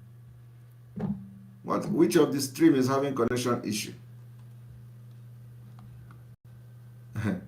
I need to check my, I think the network is quite bad. The network is very bad, very, very bad. We're going to refresh again.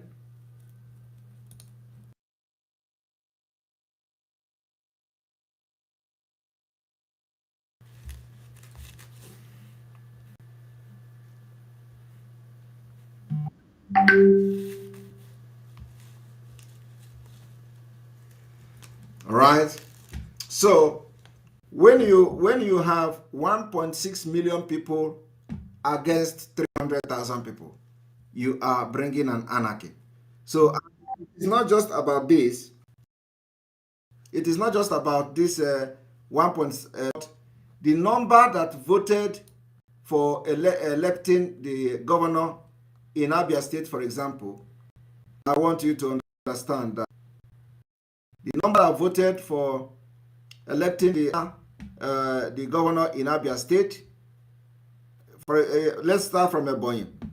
The number that voted for Ebonyi, that elected the APC, 199,000 people. 199,000 is only 199,000 that is loyal to the stooge, Fulani stooge in Ebonyi State today. In Abia State, only 175,000 Biafrans that are going to be loyal to the governor of Abia State against 1.6 million plus other people that did not even care to register because they don't want to validate Nigeria. This is the angle and the perspective I want everybody to understand.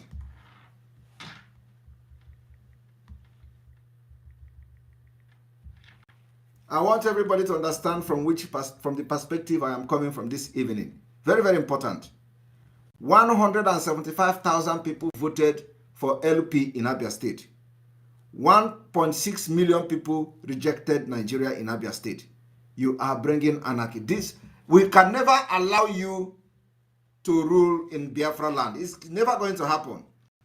We are not going to validate anybody in Biafra land. We say that we are not going to elect anybody to represent us within Nigeria. So those of you that 175,000 people voted into power in Imo State, those of you that 190,000 people voted into power in Ebonyi State, you are going to have a field day in your various states. When the liberation of us, that is the information I want to pass to you people this evening. Before that, before we go to the next issue, I want to play this video again because it is very, very significant in this exposition I'm doing today. In this war, there has been a lot of destruction, a lot of suffering. At the end of the war, a policy of no victor, no vanquished was established. But it remained for this to be put into practice in real terms. The Igbos, as I saw them on my return, would seem to suffer some disabilities still. In fact, those disabilities they see as punishment, continued punishment for participating in the war. And in a country where we're all striving to forget the past and move forward to a brighter future, this constant reminder, this constant punishment, this constant inhibited the Igbo through participation in Nigerian body politic. They would like to feel that in Nigeria they could aspire to any position. They would like to feel that there are no limitations to their contributive capacity in Nigeria. They would like to feel that they could be appreciated fully in Nigeria. They would like to feel that they could be honored in Nigeria for their contribution.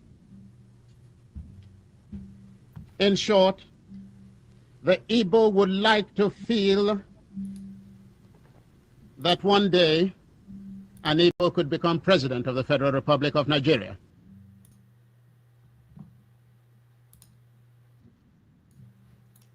I want all of you to understand one thing. You see, this man here, cause of wars, attacks, are geared towards putting fear into the Igbos to live where they are. And that is not going to work. They want them to flee to the east and return after the elections. I want you, because we can never finish, analyzing this video. You see this video? This is particularly very important in this whole election fraud and all that. This video you are watching, this video is very, very important. I will continue to make reference to this video.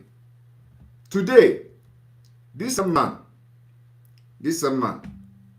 who you see speaking here, some of them are the real problem of Ndi Igbo. Some of these people, they are the biggest problem of Biafra people. They are the biggest problem, and people follow them foolishly. You see this man who was telling you that we must not run away from our land. They want to put fear on us. Don't go, don't do anything. Just go and vote and stand to defend your vote. Look at what he's saying here. Today, he has come to say, P2B will soon be arrested. Watch out. Kanayo or Kanayo. You see, I don't know who they are working for.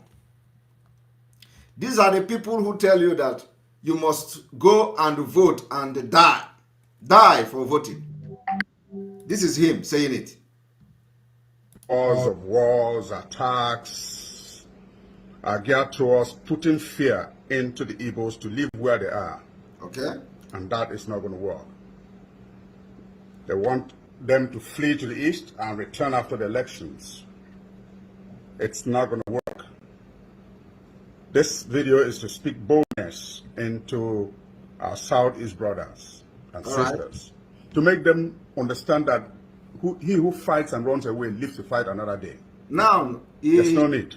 He is putting boldness on his Southeast brothers and sisters, that those who live to fight or run away, whatever he was saying, is going to fight again. Now ask yourself, is he telling P2B to run away, or is he telling P2B to stay and fight to finish? You see, you don't know these people. We know these people very well, more than you people. The man that was encouraging you that don't listen to those of us who were telling you that you put your life in danger, he said, no, don't run away, stay there. You must vote P2B. Today, ask yourself, what is he intend to gain? What is his intention in telling P2B will be arrested? Thank you very much, Okoli. Okoli, I see that there is super chat on the screen. Okoli, you have just tried super chat, but it's like the super chat is not, the money is not showing, so it didn't go through very well. Ethel Okoli, thank you very much. Whether it went through or it didn't go through, I thank you very much for trying it. Very important. It works. But what we did not see yet is the bubble effect. The bubble effect will work, very soon. So please, just bear with us. Somebody have just tried the super chat. Did you see it? Did you see how it pop up on the screen?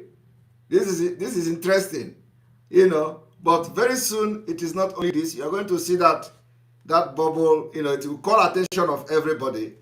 That bubbles that bubbling like this, and the Biafra flag, everything is going to be seeing it. So this is a very good try. Thank you very much, Airtel, for trying this super chat, and the thing came to the screen immediately. Innovation is power. Innovation is power. Even YouTube cannot do this. All right. So I want you all to understand that this man today is telling you that P2B will be arrested. Now, what exactly is he trying to pass? What information is he trying to pass to P2B? Is he still the same man telling you to stay and fight and kill yourself and die for P2B, and Nigeria is going to be back, and they are going to take Nigeria back, and they are going to do this and do that, and do this and do that? Is it the same man? Let us read. The Nollywood veteran actor whatever has raised concern over the safety of the Labour Party LP presidential candidate. Over the Labour Party presidential candidate. Now, ask yourself, why is this man? If you are watching, please refresh the page. You are going to see it. Ethel Okoli, still, you didn't. I can see you again. This is a super chat. Ethel Okoli on the screen, boldly written on the screen with Biafra flag. I thank you for testing this super chat.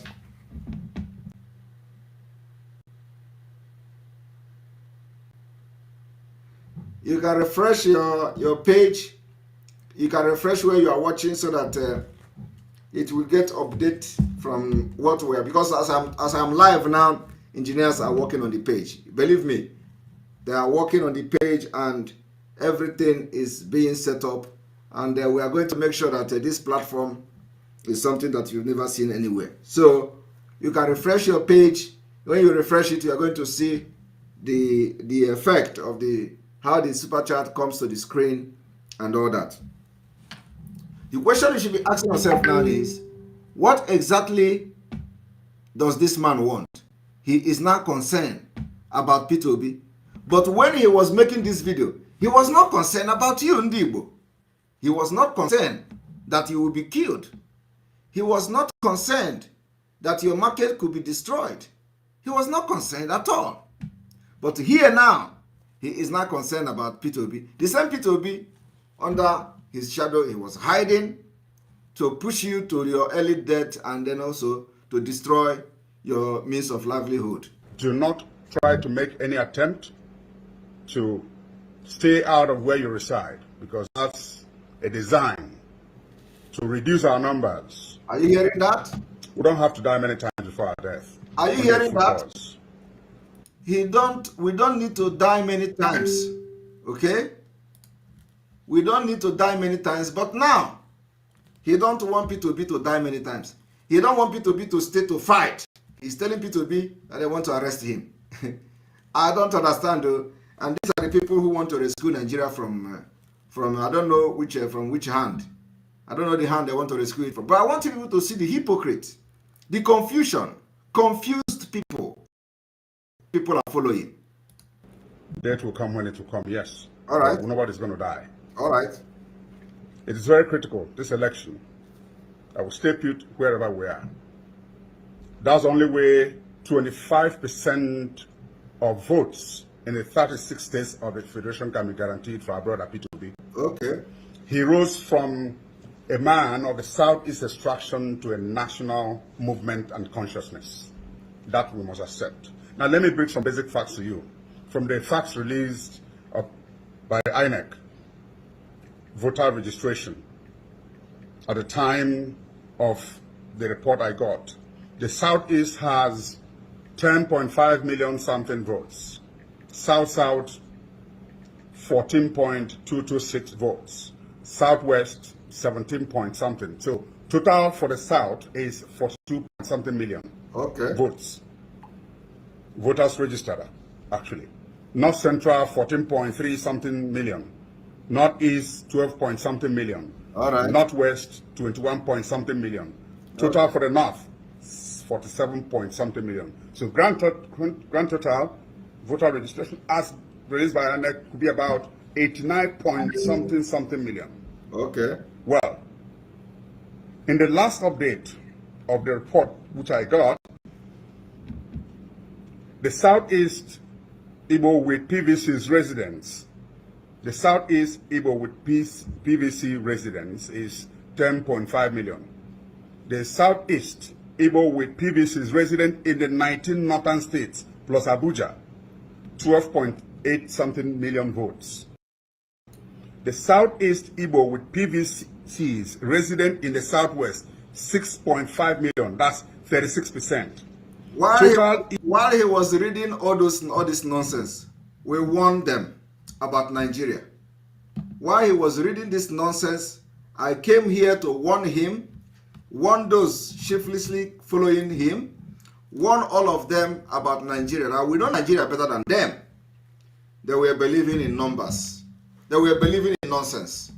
But we warn them. They don't want to listen. And if you see baka baka, because some of them are targeting something. Why he was doing this thing is not because he thinks that P2B is going to do any magic. No. Why he was doing this thing is so that he is going to be given appointment. Minister of Information, Minister of Nollywood, Minister of Bollywood, Minister of Umuwanye, Minister of Ndi, Minister of Kedu Mafia, Minister of whatever they call them,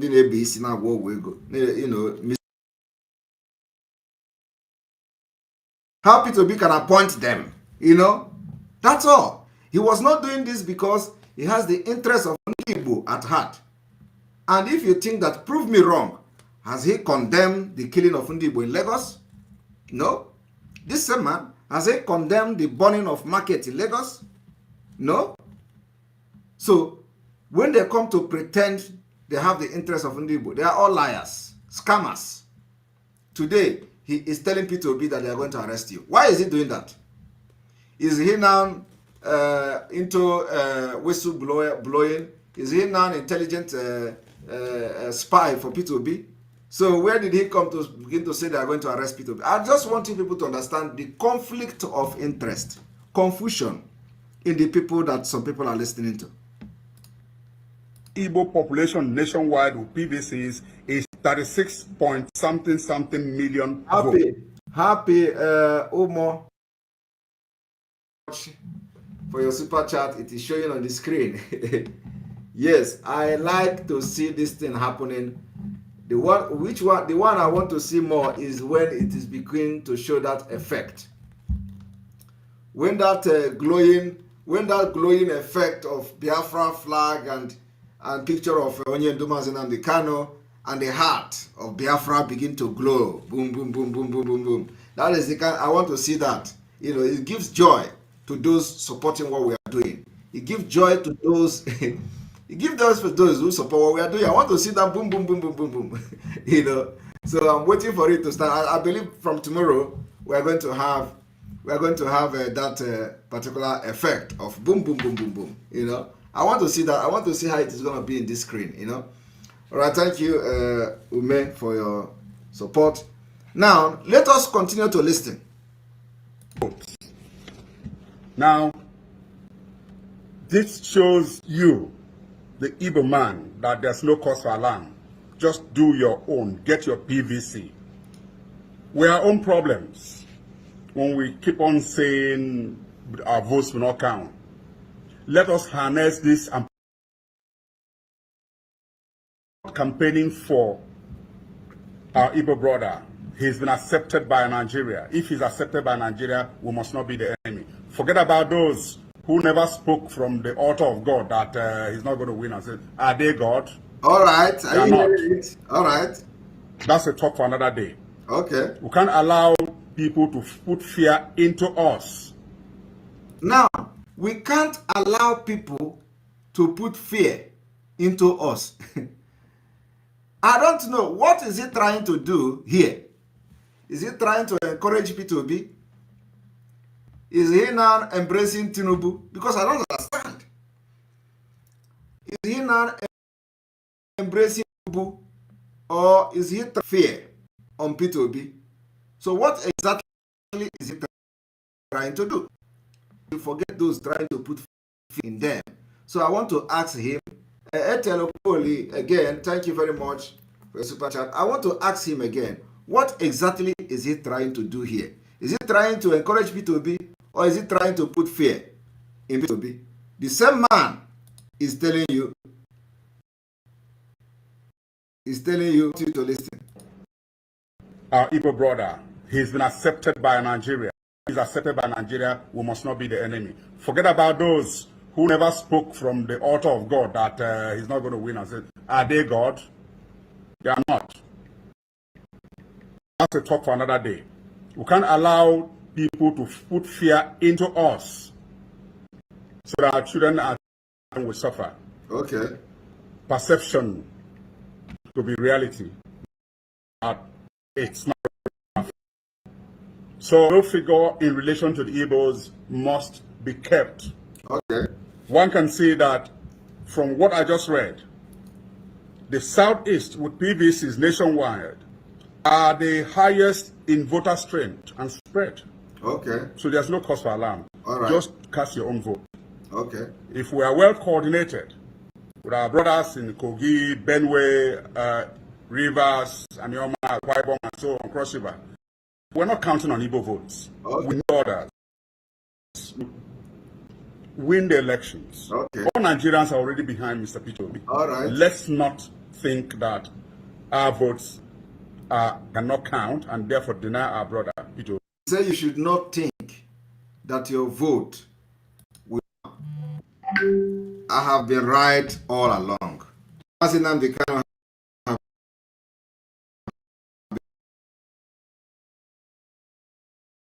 be right all along. They don't want to, acknowledge.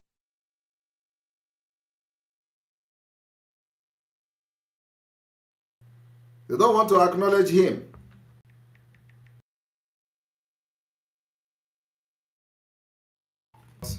It is always like this.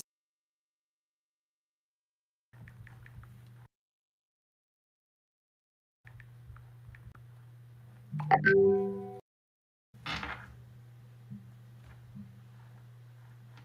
want you to understand. Sure, you understand it. But anything we say now, I don't need to go into.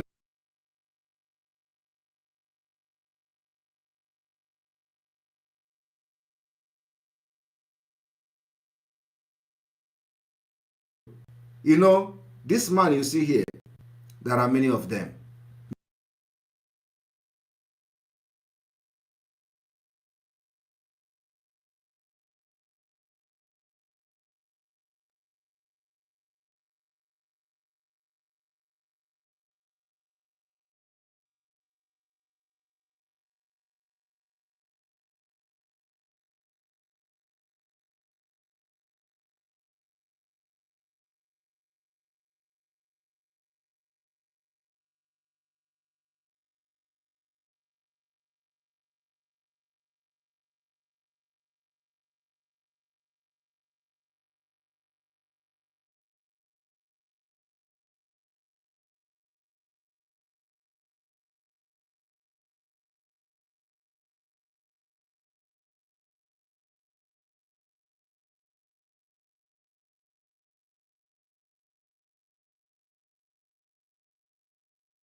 Let the blood of our heroes speak from now till forever.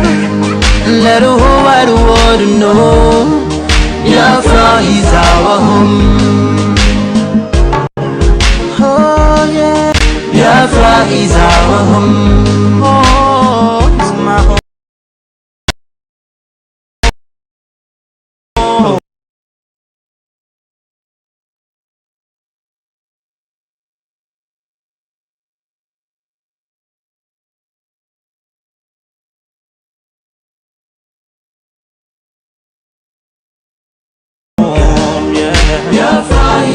I reminisce way back 1967.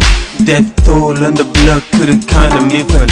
Mama screaming, child squealing, pops on the ground. 2.5 years, over 3 million's gone. Why? Cause we asked for our freedom, and we're going back to our sovereign kingdom. This shut when we cry, the world say nothing.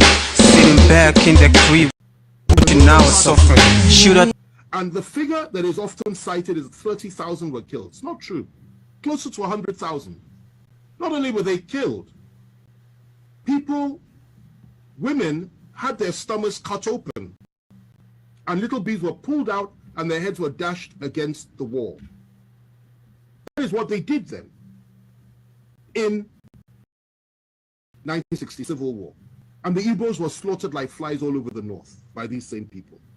They went rushing back to the east, where they believed they were safe. And the position was this: of the northern Muslims within the army, Murtala Muhammad urged Gawan, who was to march on the white Igbos. Gawan, to his credit, refused to do that and said, no, let's negotiate. And the negotiations was a civil war. In that civil war, 3 million Igbos were killed by federal forces. They were killed by all of us. I'm a Southwest. I take responsibility for that, as every other Nigerian ought to. Civilians, not soldiers. 3 million, including 1 million children, subjected to genocide, subjected to mass murder subjected to ethnic cleansing by us. The war ended. We did not apologize. Instead, what did we do? What did we do? We took all their property in the name of abandoned property. We gave them £20.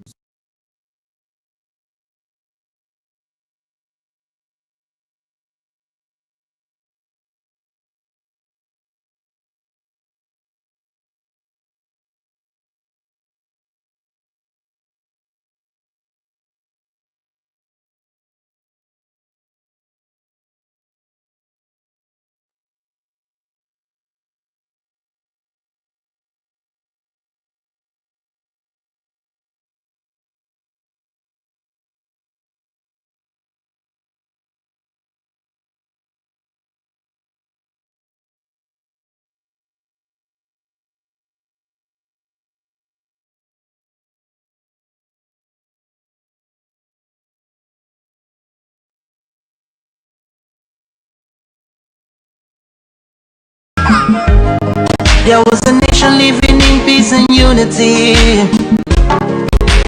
Hey, they are people of love and harmony. Oh, yeah. They saw greatness rise up to its purity. With another people of different culture, a different heritage, bias and oppressive. Oh, I see. A nation from trigger of Africa, rising with strength and might and power. In due time, nobody gonna oppress us. Rather, ways understood that you never put in a position of real power. You can give him, but you don't put him in a position of real power. Okay. Obasanjo came, and Obiaku, I think his name was, GOC. And then from there, Jonathan came. He appointed an Igbo chief of army staff. Okay? Yes. My wife is reminding me of the name Ehejireka. You know, he appointed an Igbo chief of army staff. Okay? And we thought things would go on that way. There would be a reintegration of the Igbos. And Obasanjo... Ajare Raphael Ajare Chiamaka, thank you very much. Your name is flashing on the screen on Super Chat. Although I do not know, I think the thing is pending, but at least your name is flashing there. Thanks for trying the new innovation. Our bubbles and glowing bubbles is yet to. We are working very hard to see it work. So I think by tomorrow you will be having this kind of bubbles when you make Super Chat. We integrated many Igbos, people like Obiezekazili and Yuba, so many came in and playing key roles, key positions. We thought things would get better. And unfortunately for us though, in 2015, everything changed because Nigerians elected, in quotation marks, a man that had, again, I say it again, a different worldview and went back to the pre-1966 disposition, a mentality of things. And that position was that Igbos cannot be trusted, Igbos have no rights, Igbos are members of the, he called them 5%, I believe, that didn't vote for him. And his mindset was he would teach Igbos a lesson of their lives. And he has done that. If the killings had stopped then, okay, fine. Everything we said is history. But sadly, it didn't stop. Igbo youths, IPOB youths, Igbo nationalists have been killed under this government. More than at any other time during this, apart from during the Civil War, under this government. Igbos have been hopelessly marginalized by the government. Igbos have been treated with contempt by this government. Not just Igbos, Southerners, Christians, and Middle Belters. They've added that one as well. And that's what's going on. And what the Igbos were subjected to by all of us in 1966 is what we are all being subjected to now by those that are around Buhari. Now, going to your question, given all that, before I come to that, let me just add this. IPOB says they want to have a referendum. They want the right to self-determine.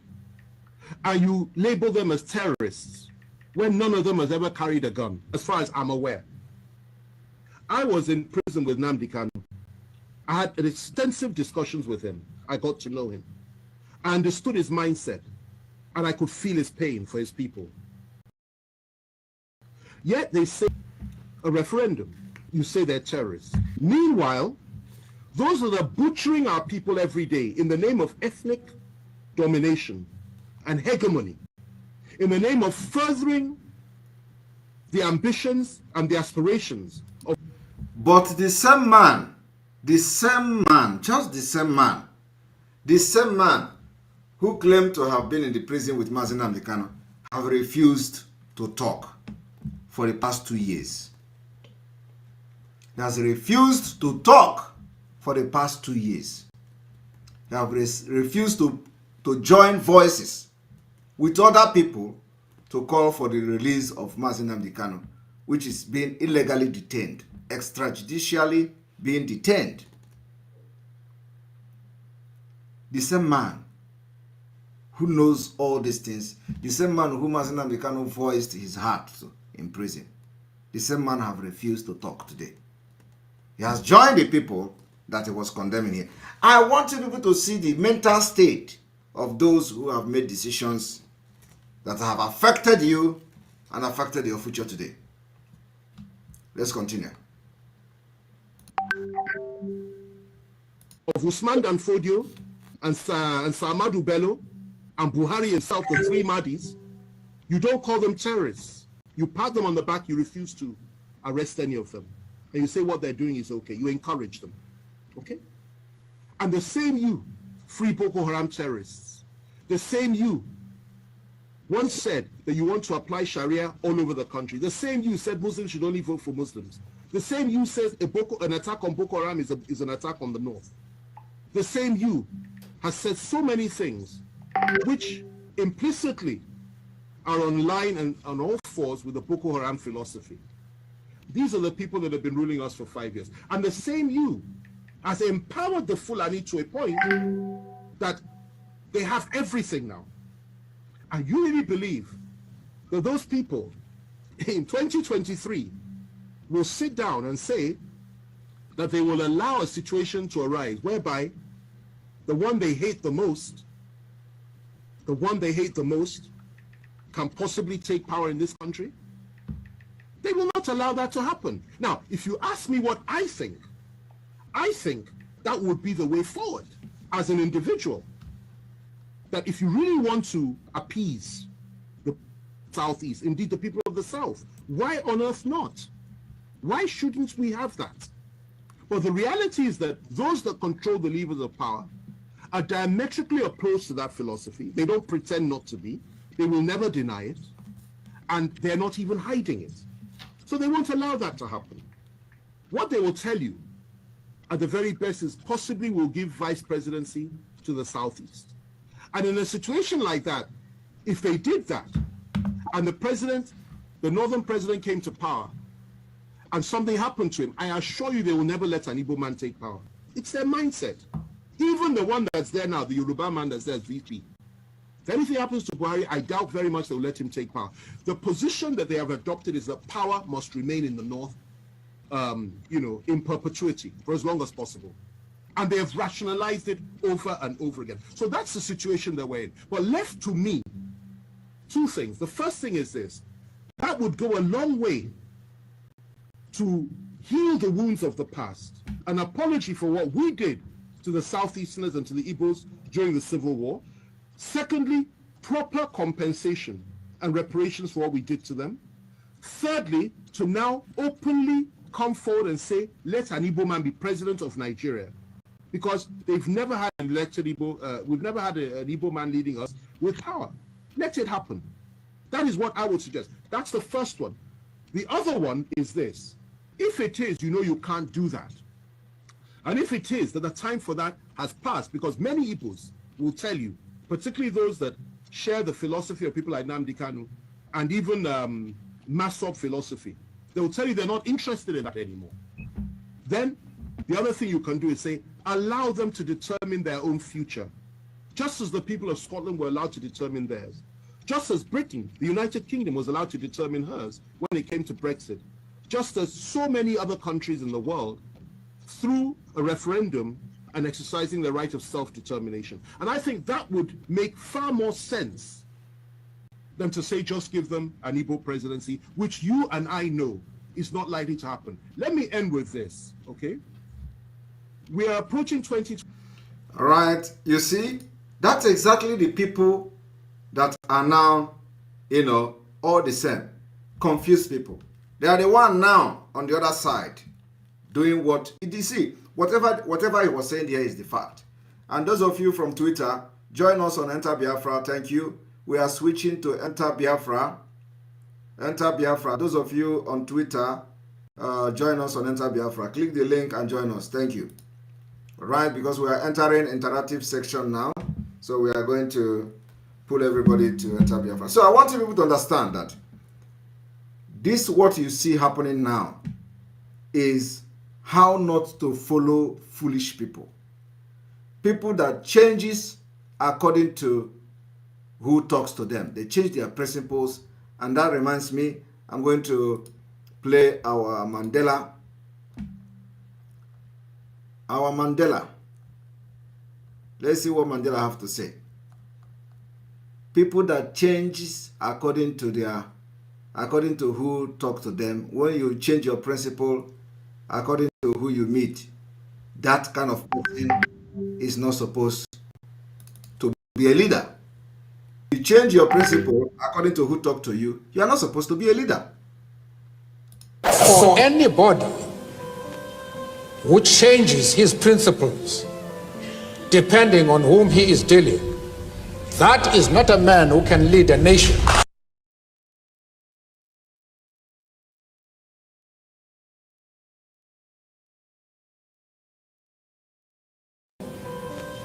Who changes his principles depending on whom he is dealing, that is not a man who can lead a nation.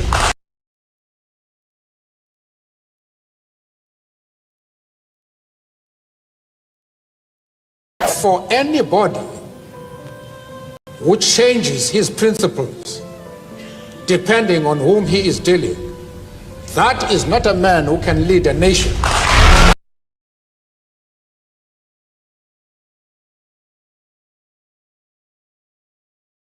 For anybody who changes his principles depending on whom he is dealing, that is not a man who can lead a nation.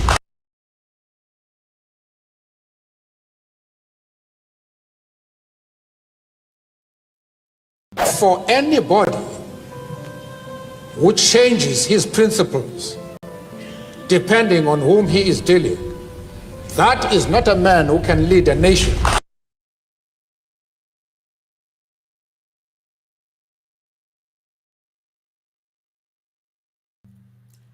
And that is exactly the problem. Any person who changes his principle, depending on who he is dealing with, that is not a man who can lead a nation. Now, this is the reason is nose diving, because the people that are leading these foolish people, all of them are people that changes their principles according to who they meet. All the people that are following, we the Biafra agitators, we don't change our principle. Have you seen us changing our principle? Have you seen us changing on anything we want to do? Have you seen us changing? We don't change. We don't change. And that is why we have been able to defeat them, defeat Nigeria. That is why you are seeing the number on the screen. That is why over 20 million people boycotted the election in Biafra land. Because we don't change our principles according to who we meet. That is why the criminals we expelled can no longer talk. That is why none of them are coming on social media anymore. Because there are people that changes their principles according to who bring the biggest money to them. Today we are not even reachable by the politicians, not to talk of listening to them. We don't change. Even if they contact us, we don't change. We don't change our principle. We don't change our plan. We don't change everything we want to do to get Biafra. That particular template to get Biafra, we are following it, and we're not going to change. We're not going to move an inch. We're not going to adjust. There is nothing like adjust. We don't adjust. Rather, we add more intense action. We don't adjust. So I want everybody to understand that what you see us doing now is to show you how and why they are failing and why you are failing with them. You follow these people that changes their principles according to who comes to them. Today, before election, he tells you, go and vote Obi, don't run. Today, he said, the other day, he said they are trying to scare Biafrans out of other part of Nigeria. Don't run, stay there and vote Obi. Now he's telling Obi, you are, they want to arrest you. So what is he trying to do? Tell Obi to run away from Nigeria? I want people to understand that we are bringing Biafra this year. We are bringing Biafra. And these things we have achieved now is some of the things that we are going to use to get Biafra. Believe me, this election result is an achievement for Biafra people. If you don't know it now. And we are going to use it judiciously in international community, in whoever we are making friends with. It is a fact, figures that will be used for Biafra liberation this year. So we have opened the video. We are going to open the video chat. So some of you that want to talk to us, we are going to have just 20 minute video chat. 20 minutes video chat. 20-minute video chat, and then we call it a day. 20-minute video chat. Click on the video and just join us.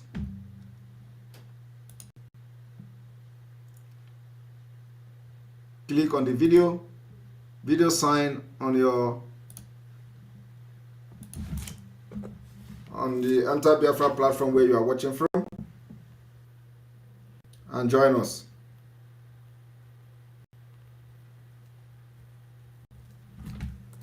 Right.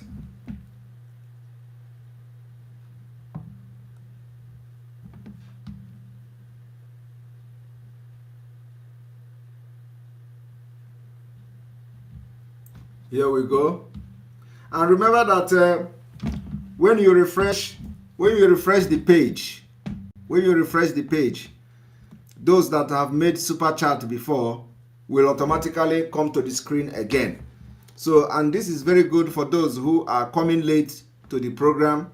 If you are coming late to the program, maybe you have started like 1 hour and you just come in and log in to watch, to follow us.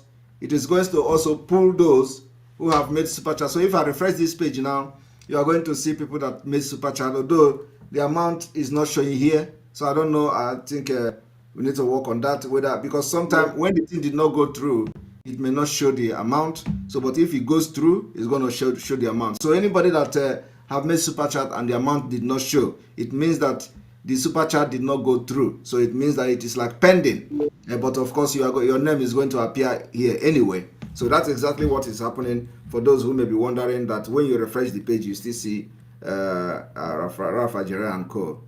Vam.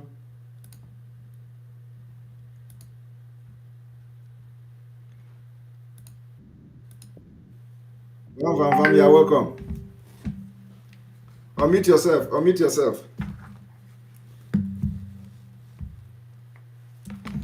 yourself. I can't hear you.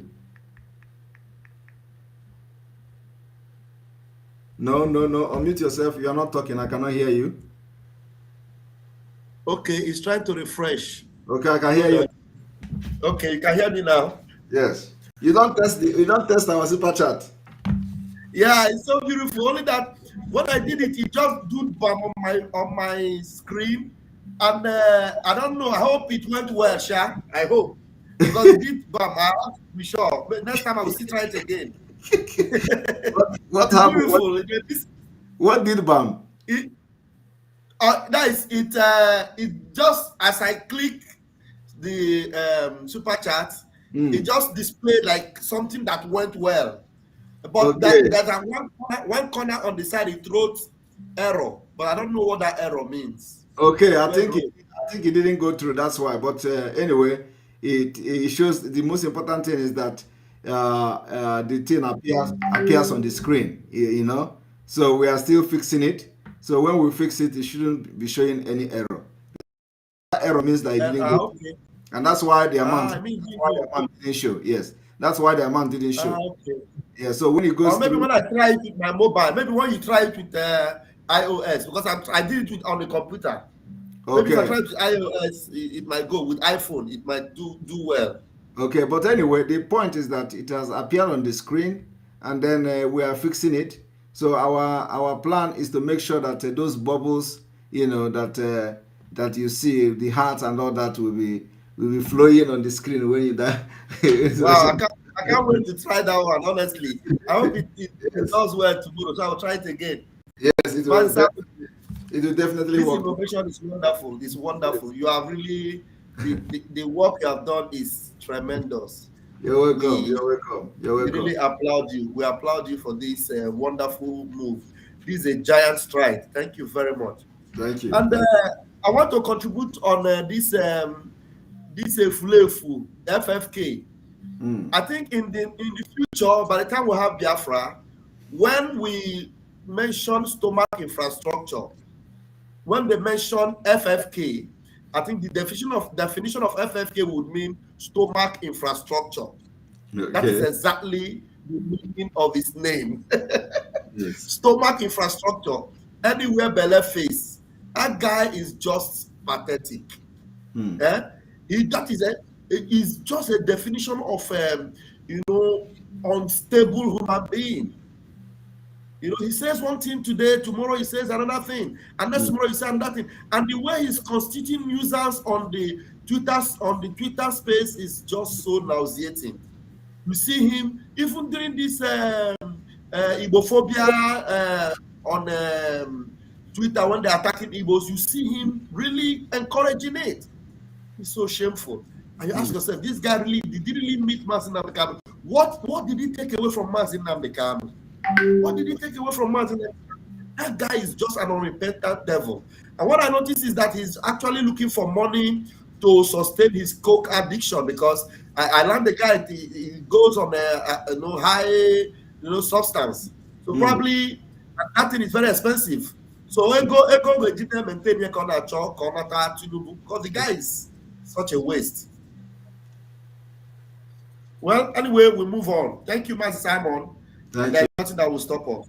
Thank you very much. Here will come. Thank you. All right, we continue. All right, we are going with those that have their. Okay, Sam, you're welcome to the program. Hello. There we go. Good from here. Happy birthday. Thank you very much. Thank you very much. This is my first time in connection with Ekpa Biafra. Wow. You're welcome. Your first time. You're welcome. Thank you. Thank you. I don't have much to say. I just want to say that keep it all. Thank you. You know exactly what is happening. And you know that the people that are fighting you and fighting that are not. Yes. We are following the line. Just like when the three white men were looking for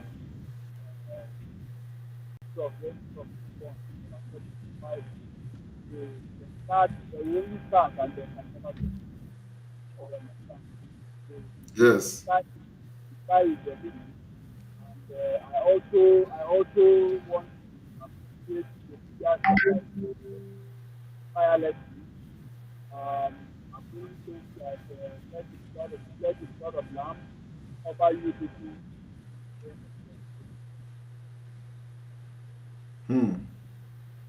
Yes. I don't have much to say, but not that I don't have much to say. I'm just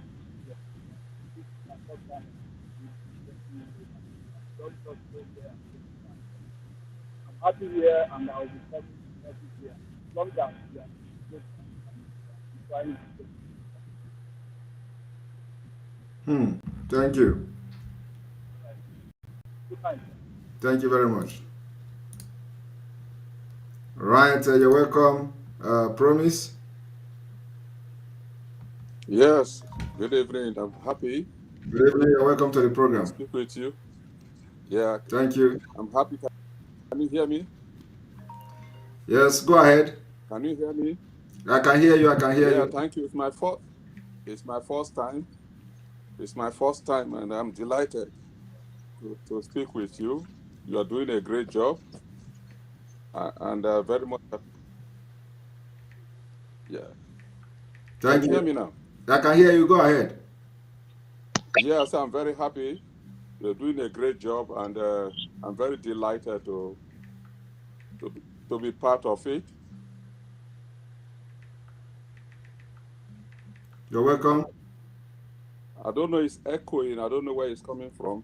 Because you are not listening to what, just listening to me and stop. Do you have another thing on? No.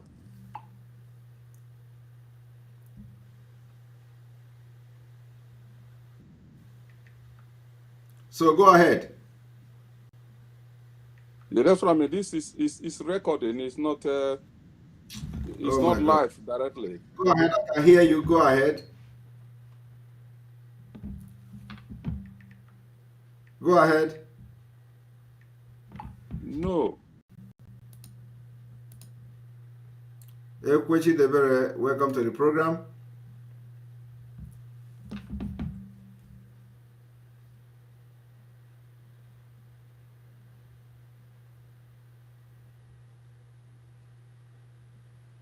Are you there?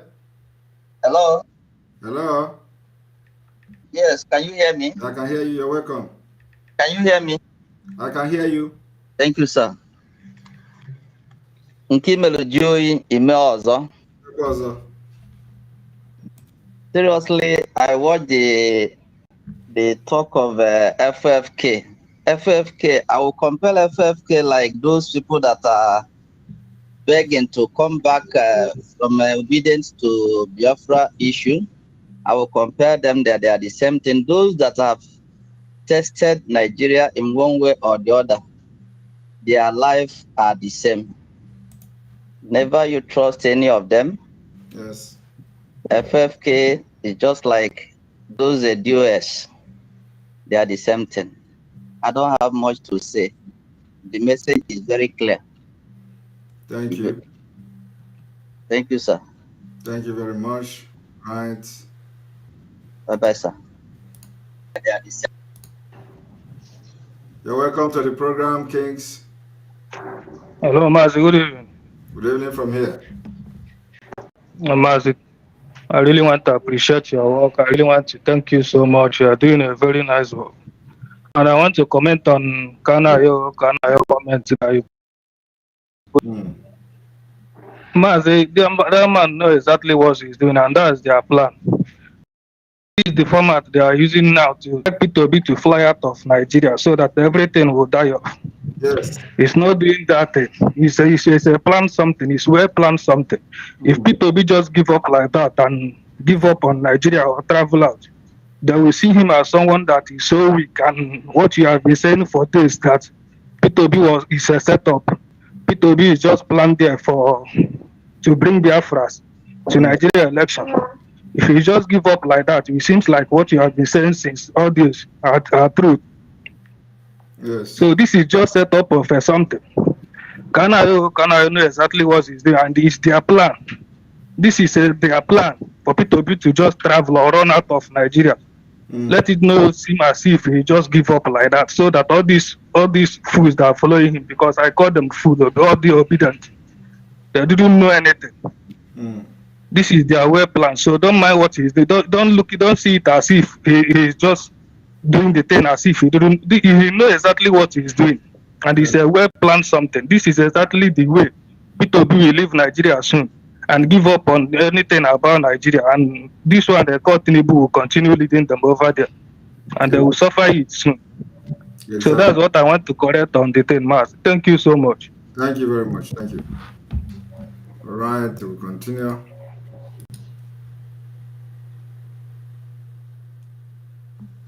Biafra. You're welcome to the program.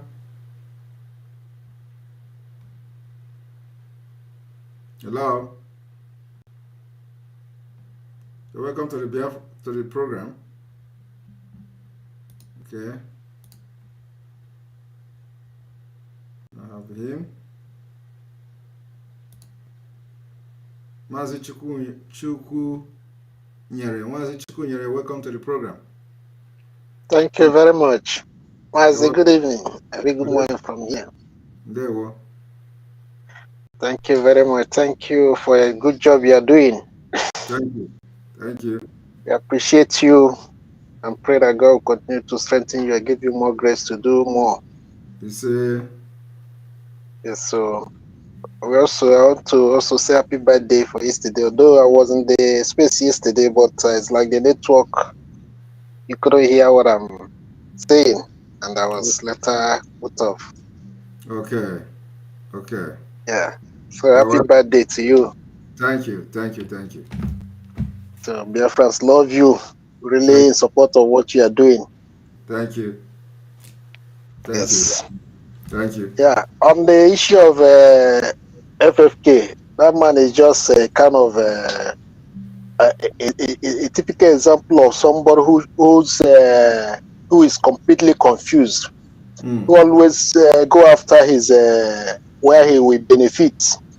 So, and I think there's no any reasonable human being who will listen to that kind of a person. Everything he have said in the past is contradicting them now, right away. So, and he doesn't even care. He's not even having any iota of shame of whatever he's doing. So, what is will benefit. So that is exactly what Nigeria is made up of. So a lot of them, look at the one that called himself Kaemu and the rest of them. And what they are doing now is that you can see what from all over, they are just telling them, let us move on. Some people have been commending them that the election was, since at least they're able to sustain the democracy. I'm asking myself, what is democracy in this kind of issue? And somebody will do a scam, what kind of charade, and then you call it election. And somebody will say, at least let the people who are aggrieved, let them go to court. And they also know that at the end of the day, court will not give them justice. Somebody will say, at least we have recorded some gain, let us. Nigeria is just completely a kind of devil enclave. And that is why we must work hard to make sure that we leave that evil entity this very year. Thank you. May God continue to. Amen. Thank you very much. Thank you very much. Thank you. Yes. All right, we continue. Yes, I want you to you're welcome. Hello. Hello, Success, you're welcome. All right, sir. Thank you. Good evening. Yes, good evening. They said I won't try me this evening. All right, sir. Thank you for the analysis. But a lot of people are very confused. They don't know what this broadcast represents. Below the screen is the results of your the governors they elected, including the Reagan. The result they wrote in their government houses, the one they wrote in the churches, and some hidden quarters they brought together. They couldn't even make it up to 500,000 because there was a war between the major political parties contesting for the office of the governor. Take, for instance, in Ebonyi State, Nwihuru is of. I'm talking. I'm bringing it to the screen, so let it not just be saying. We bring our own. We do our own. We bring proof. So go ahead and give about Ebonyi State, which is on the screen as you can see. Go ahead. Okay. Nwihuru, which is of APC, was elected a governor with just 199,000 some figures votes. 199,131 votes. for the whole state of Ebonyi State, elected a governor. And someone who came close to him, the PDP aspirant, I think about 80,000 votes that he scored. So this 80,000 plus that, plus 199, then add it to the one of APG, Apoga, which is 52,000. You find out that they couldn't even cross up to 500,000, which is more, which is not even up to 1/3 of the total vote registered in Ebonyi State. Total vote registered in Ebonyi State is about 1,500,000 and something thousand. But look at the number that voted. 1.2 million rejected Nigeria. And this is our anchor point. Every media should supposed to take hold of this and tell the world this is how how Nigerian president emerged. They wrote the result. This is how the governors emerged. They wrote the result. It started from Soludo. The Soludo, who is the governor of Anambra State, is not excluded from this very thing we are talking about. We are going to compile all the results from Soludo down to all of them. We will compile all the results party by party. We will compile all the results, just like what Kanayo was saying, that in Southeast they have over 10.5 million registered votes, which is true. In South-South, 14.something million registered votes, which is true. But if you compare it to those who went to the pool, or they suppose those who went to the pool, because as far as I'm concerned, nobody come out to vote. It is the party agent that we are rigging it, and they rigged this up to this very number. So we have 1.6 million in Abia State that never partake in their vote, who were ready to go out and vote upon hearing the announcement that do not go and validate Nigeria. They withheld their votes. They couldn't go to cast their vote. Who won now? Is it there or Biafra? These criminals that they have written their results, who have emerged as a governor, will never have peace until they go back to make peace with the people by telling the people, you did not elect us. We stand by where you stand. And this result will keep reminding Twitter, all head of state, all parastatals, all parliaments, every media houses about the result of Nigerian election in 2023 and what makes this criminal. Because what I see is that every governor in the on seat bring his own anointed to be the governor. The only place didn't work well is in Abia State, where OT has to emerge as the winner with how many votes? 105,000 votes. So I'm ashamed of when they say these people won the election. They didn't win any election. They wrote election for themselves, and the result for Biafra referendum is there. Keep showing it to the screen. I love the way you are showing it. It is moving. Let them be seeing their own shame that Biafra won. Thank you very much. Thank you very much. Thank you very much. Thank you very much.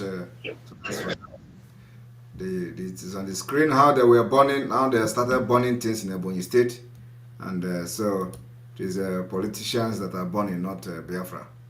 Right, our Rasta, welcome to the program. Yes, happy belated Strong, my brother. Thank you on Twitter, I couldn't come in. Twitter is afraid of me. Twitter never allowed me to come into, even to give me the microphone. Twitter denied it. And I was a bit busy. I wanted to make a video and send on the comments of the video, but it didn't function. I said, anyhow, say we go meet wherever it be.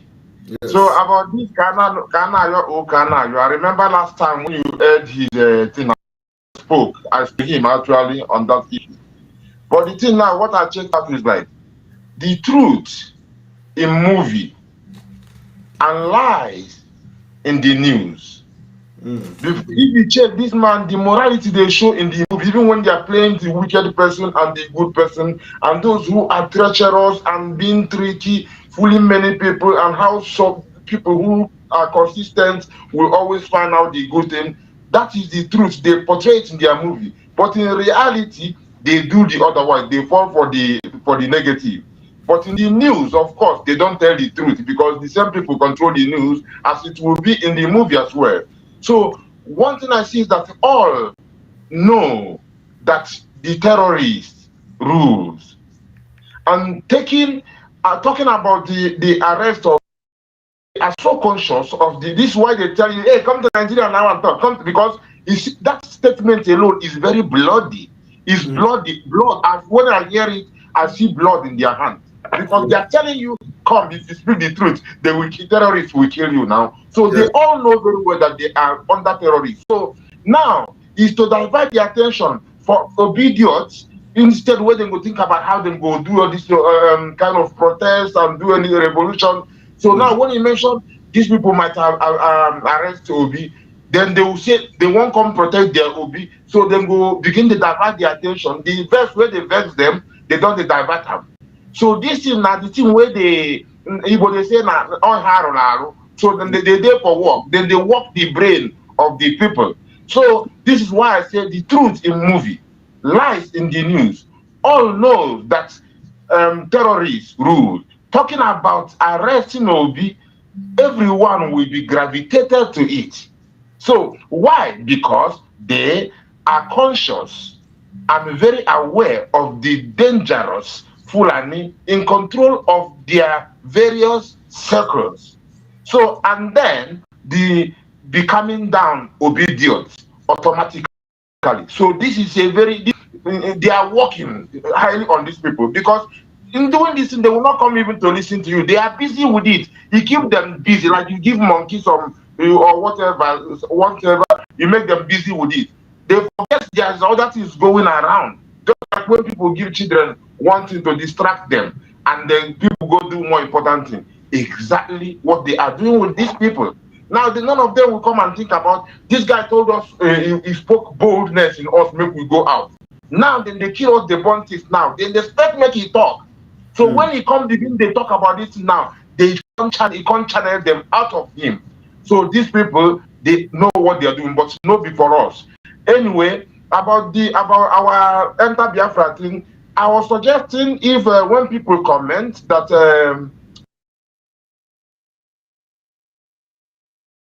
or compare other platforms, if it is like that, that when people comment, it's just the time when the person comments. And about the super chat, I didn't see it on my screen. I know you saw it anyhow, but it didn't show out, unless if I missed it somehow. I just wanted to talk about that. We are still working on it. We are still working on it, and yes, the time will be showing as well. This is the first time I'm trying the super chat to show on the screen, and in my screen it is showing. Of course, I think the engineer have not finished. Like here, I see that in the app, when the app you made a super chat, we didn't go through, but there is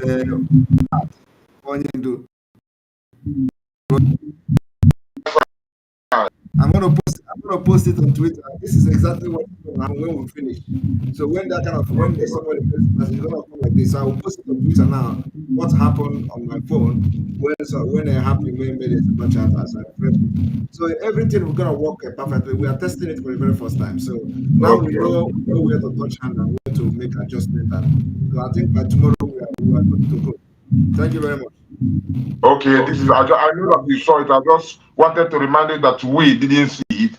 By the way, we have to say conquering dragon, the conquering dragon, marching to Biafra land. Conquering dragon, bringing the zoo destruction. Conquering dragon, I said that we are marching to Biafra land. Conquering dragon, yes, we're moving. Yes, just like Daniel in the lion's den. Our try, we don't never bring you down. Don't make it long because I can put it next tomorrow. I say conquering dragon, happy belated birthday. Conquering dragon, carry go. One more thing, Pastor Bam Bam showed something. Because me as a Biafran now, if I come from Akwa Ibom, when somebody say Igbo, me I supposed to know how everybody see me, not you how I see myself alone. I know I have dialect. Yeah. But now, when this Lagos man was talking what they talk, they are classifying everybody, no matter where you come from. All of us, the old region. Now, all of us, they just say Igbo. So know yourself. Know yourself. It's better you know how people see you. Then when you come home, if you want to say this is smaller other clans, we know it. But know how outsiders see you. Blessed love, dear friends. Thank you very much. Thank you very much. Thank you. Yes, sir. We continue. Mazi Godway, 2 minutes, please.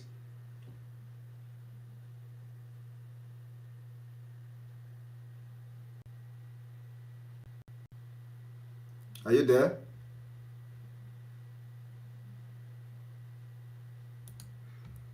All right.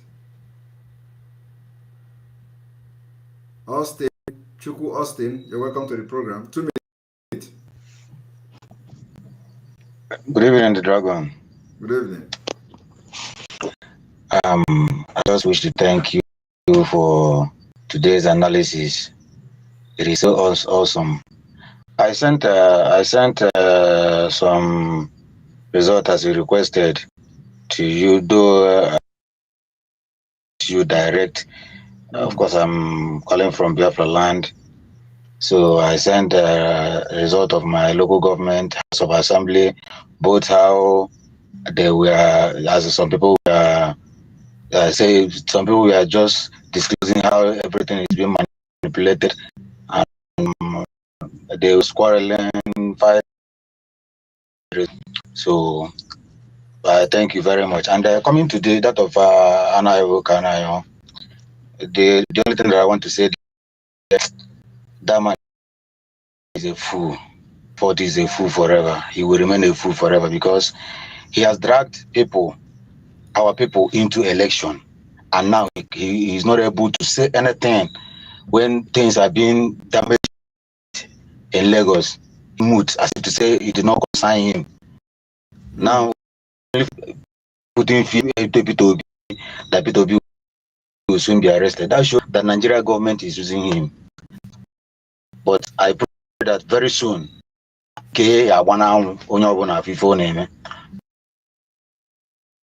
happy birthday to you. Though I posted your picture yesterday on WhatsApp, on Twitter, I posted it everywhere. But I still, even on the platform, I even posted it. So for them to know that you are celebrating your birthday. Yes, so happy birthday. Thank you. We love you so much. We love you. Thank you. Thank you very much.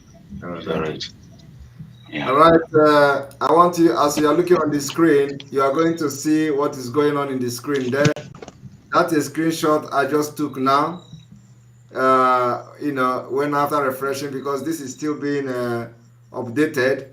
So when Happy Ume made a super chat, this is what it triggers heart with Onyendu's Mazinam Kanu's picture inside the heart. And of course, a lot of people may not see this, but I recorded it now, screen recorded it now with my phone, and I posted it. So when the whole thing is set, that everything is working perfectly, this is exactly what you are going to be seeing.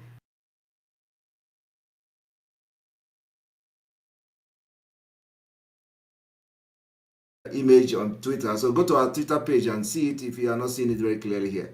But this is just exactly the way it works. So some of your super chat may trigger something else. It may trigger Biafra map, it may trigger Biafra flag. It is just an innovation where we want to display that we have focus and we have plans and we have vision and we are very, very innovative. So happy Ume, your attempt of super chat, because it shows error, which means it did not go through. But however, you triggered the Mazena Pikanu's heart with picture. So this is just one thing I want to show as we move forward. All right.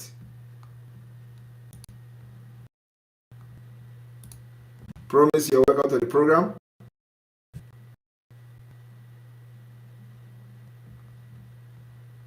Your Promise is not here. Florence, you're welcome to the program. Thank you. Ndewo.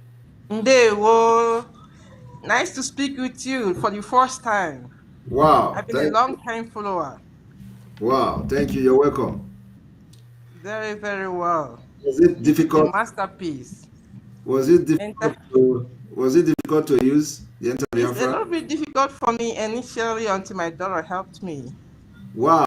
To register. Yes. Yeah. Wow. You're welcome. Now it will not be difficult again. Yes. Good. I'm so happy. You're we welcome. will soon enter Biafra. Yes. We will really enter Biafra through this masterpiece, and we show the world that we have arrived.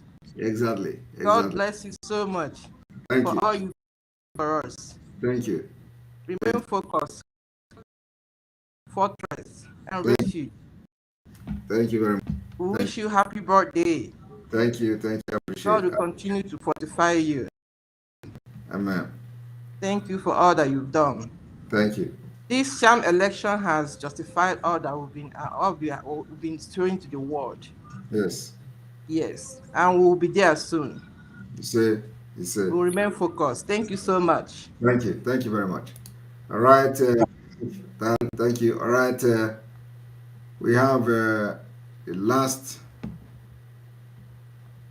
person, Nkwocha. You're welcome to the program.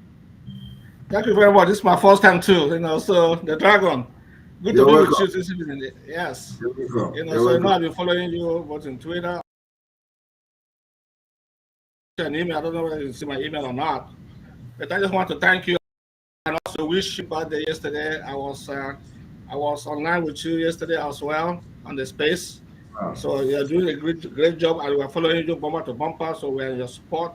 Everything you're doing is for our own good, and we're going to get Biafra. I just want to test this. This is my first time testing this, and it's so easy. Just click on the video on the camera, and then boom, you're in. So I just want to test it, and I'm glad I did. And I'll be coming more often. So just to thank you and for everything that you're doing for us. And God bless you, and bless Biafra. Biafra will come. Thank you so much. Amen. Please, thank you very much. My email and try to respond to it. I have information for you. I don't want to say it online on the air, so probably my email to Ekpa.fi. So all right. So info@ekpa.fi. That's why I send that email to you. I will definitely respond. Thank you. Thank you so much. Have a good night. Appreciate it. Thank you. All right. I think we're gonna stop here.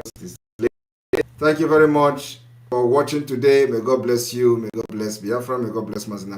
May God bless on the world. May God bless our Biafra Liberation Army, Government in Exile Committee, our Advisory Committee, our Nomada and their husband, our autopilot media teams, and all of you. May God bless all of you. And wait for good news very, very soon. In a few days' time, we're going to have good news coming. All right. May God bless you. From here, from me, is good evening.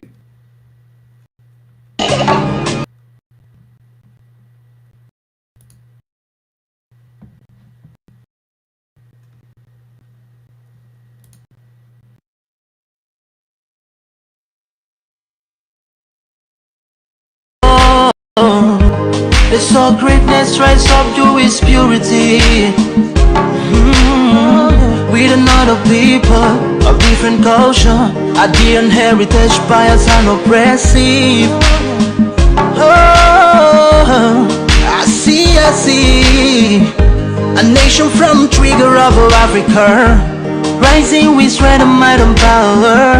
In due time, nobody gonna praise us. Rather, you all gonna embrace her. With a flag, with a flag, with a flag, with a flag. Oh yeah. Let the tears of our mothers who lost their children be heard. Let the blood of our heroes speak from now till forever. Let the whole wide world know Biafra is our home. Biafra is our home. Oh, it's my home. Yeah. Biafra is our home. knees way back 1967. Death toll on the blood couldn't count them even. Mama screaming, child squealing, pops on the ground. 2.5 years, over 3 million's gone. Why? Cause we asked for our freedom, and we're going back to our sovereign kingdom. They shut us down when we cried, the world said nothing. Sitting back in the crib, watching our suffering. Should I talk about the planes dropping shells like rain? Got the first taste of heroes' blood. Abagana Zobuni was stronger than flood, but the juke is too strong and fought them off on the chart. Thought the bloodshed's gone, then it came again. 216 and the massacre, it started again. The bloody name, I couldn't cry. Eyes water in my vein. We died trying to fight the cause and we're trying to break him. It's our freedom, but the world was against us. Wave your flag over Africa. Welcome people of Biafra. Wave your flag over all the world. See those people of Zion is here. It is a nation that the Lord has chosen for the people of Zion. It is a nation that the Lord has chosen for the people of Zion. We need peace, we choose freedom. We need peace, we choose freedom. Yeah. Let the tears of our mothers who learn behind. Let the blood of our heroes speak from now till forever. Let the whole wide world know Biafra is our home.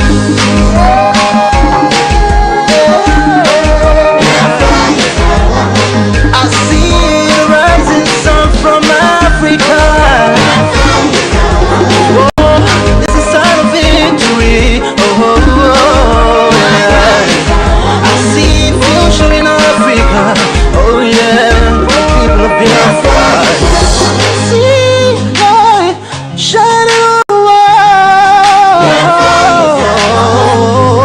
Oh yeah.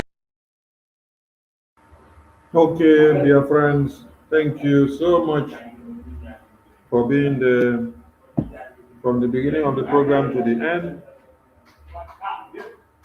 Mazibatu Cry TV, are you there? Because we are about to round up.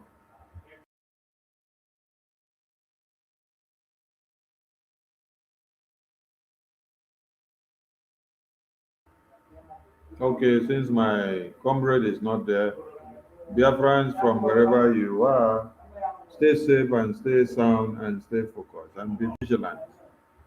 Keep a date with us again tomorrow as we continue from where we stopped today. They will from here. From us from here, it is good evening. Rise up to his purity. With another people of different culture, Ideal heritage, bias and oppressive. Oh, I see a nation from trigger of Africa, rising with strength and might and power. You must go and listen to Simon Ekpa, who is doing a very fantastic job. Very great job that Simon Ekpa is doing. Very, very, absolutely fantastic job that he's doing.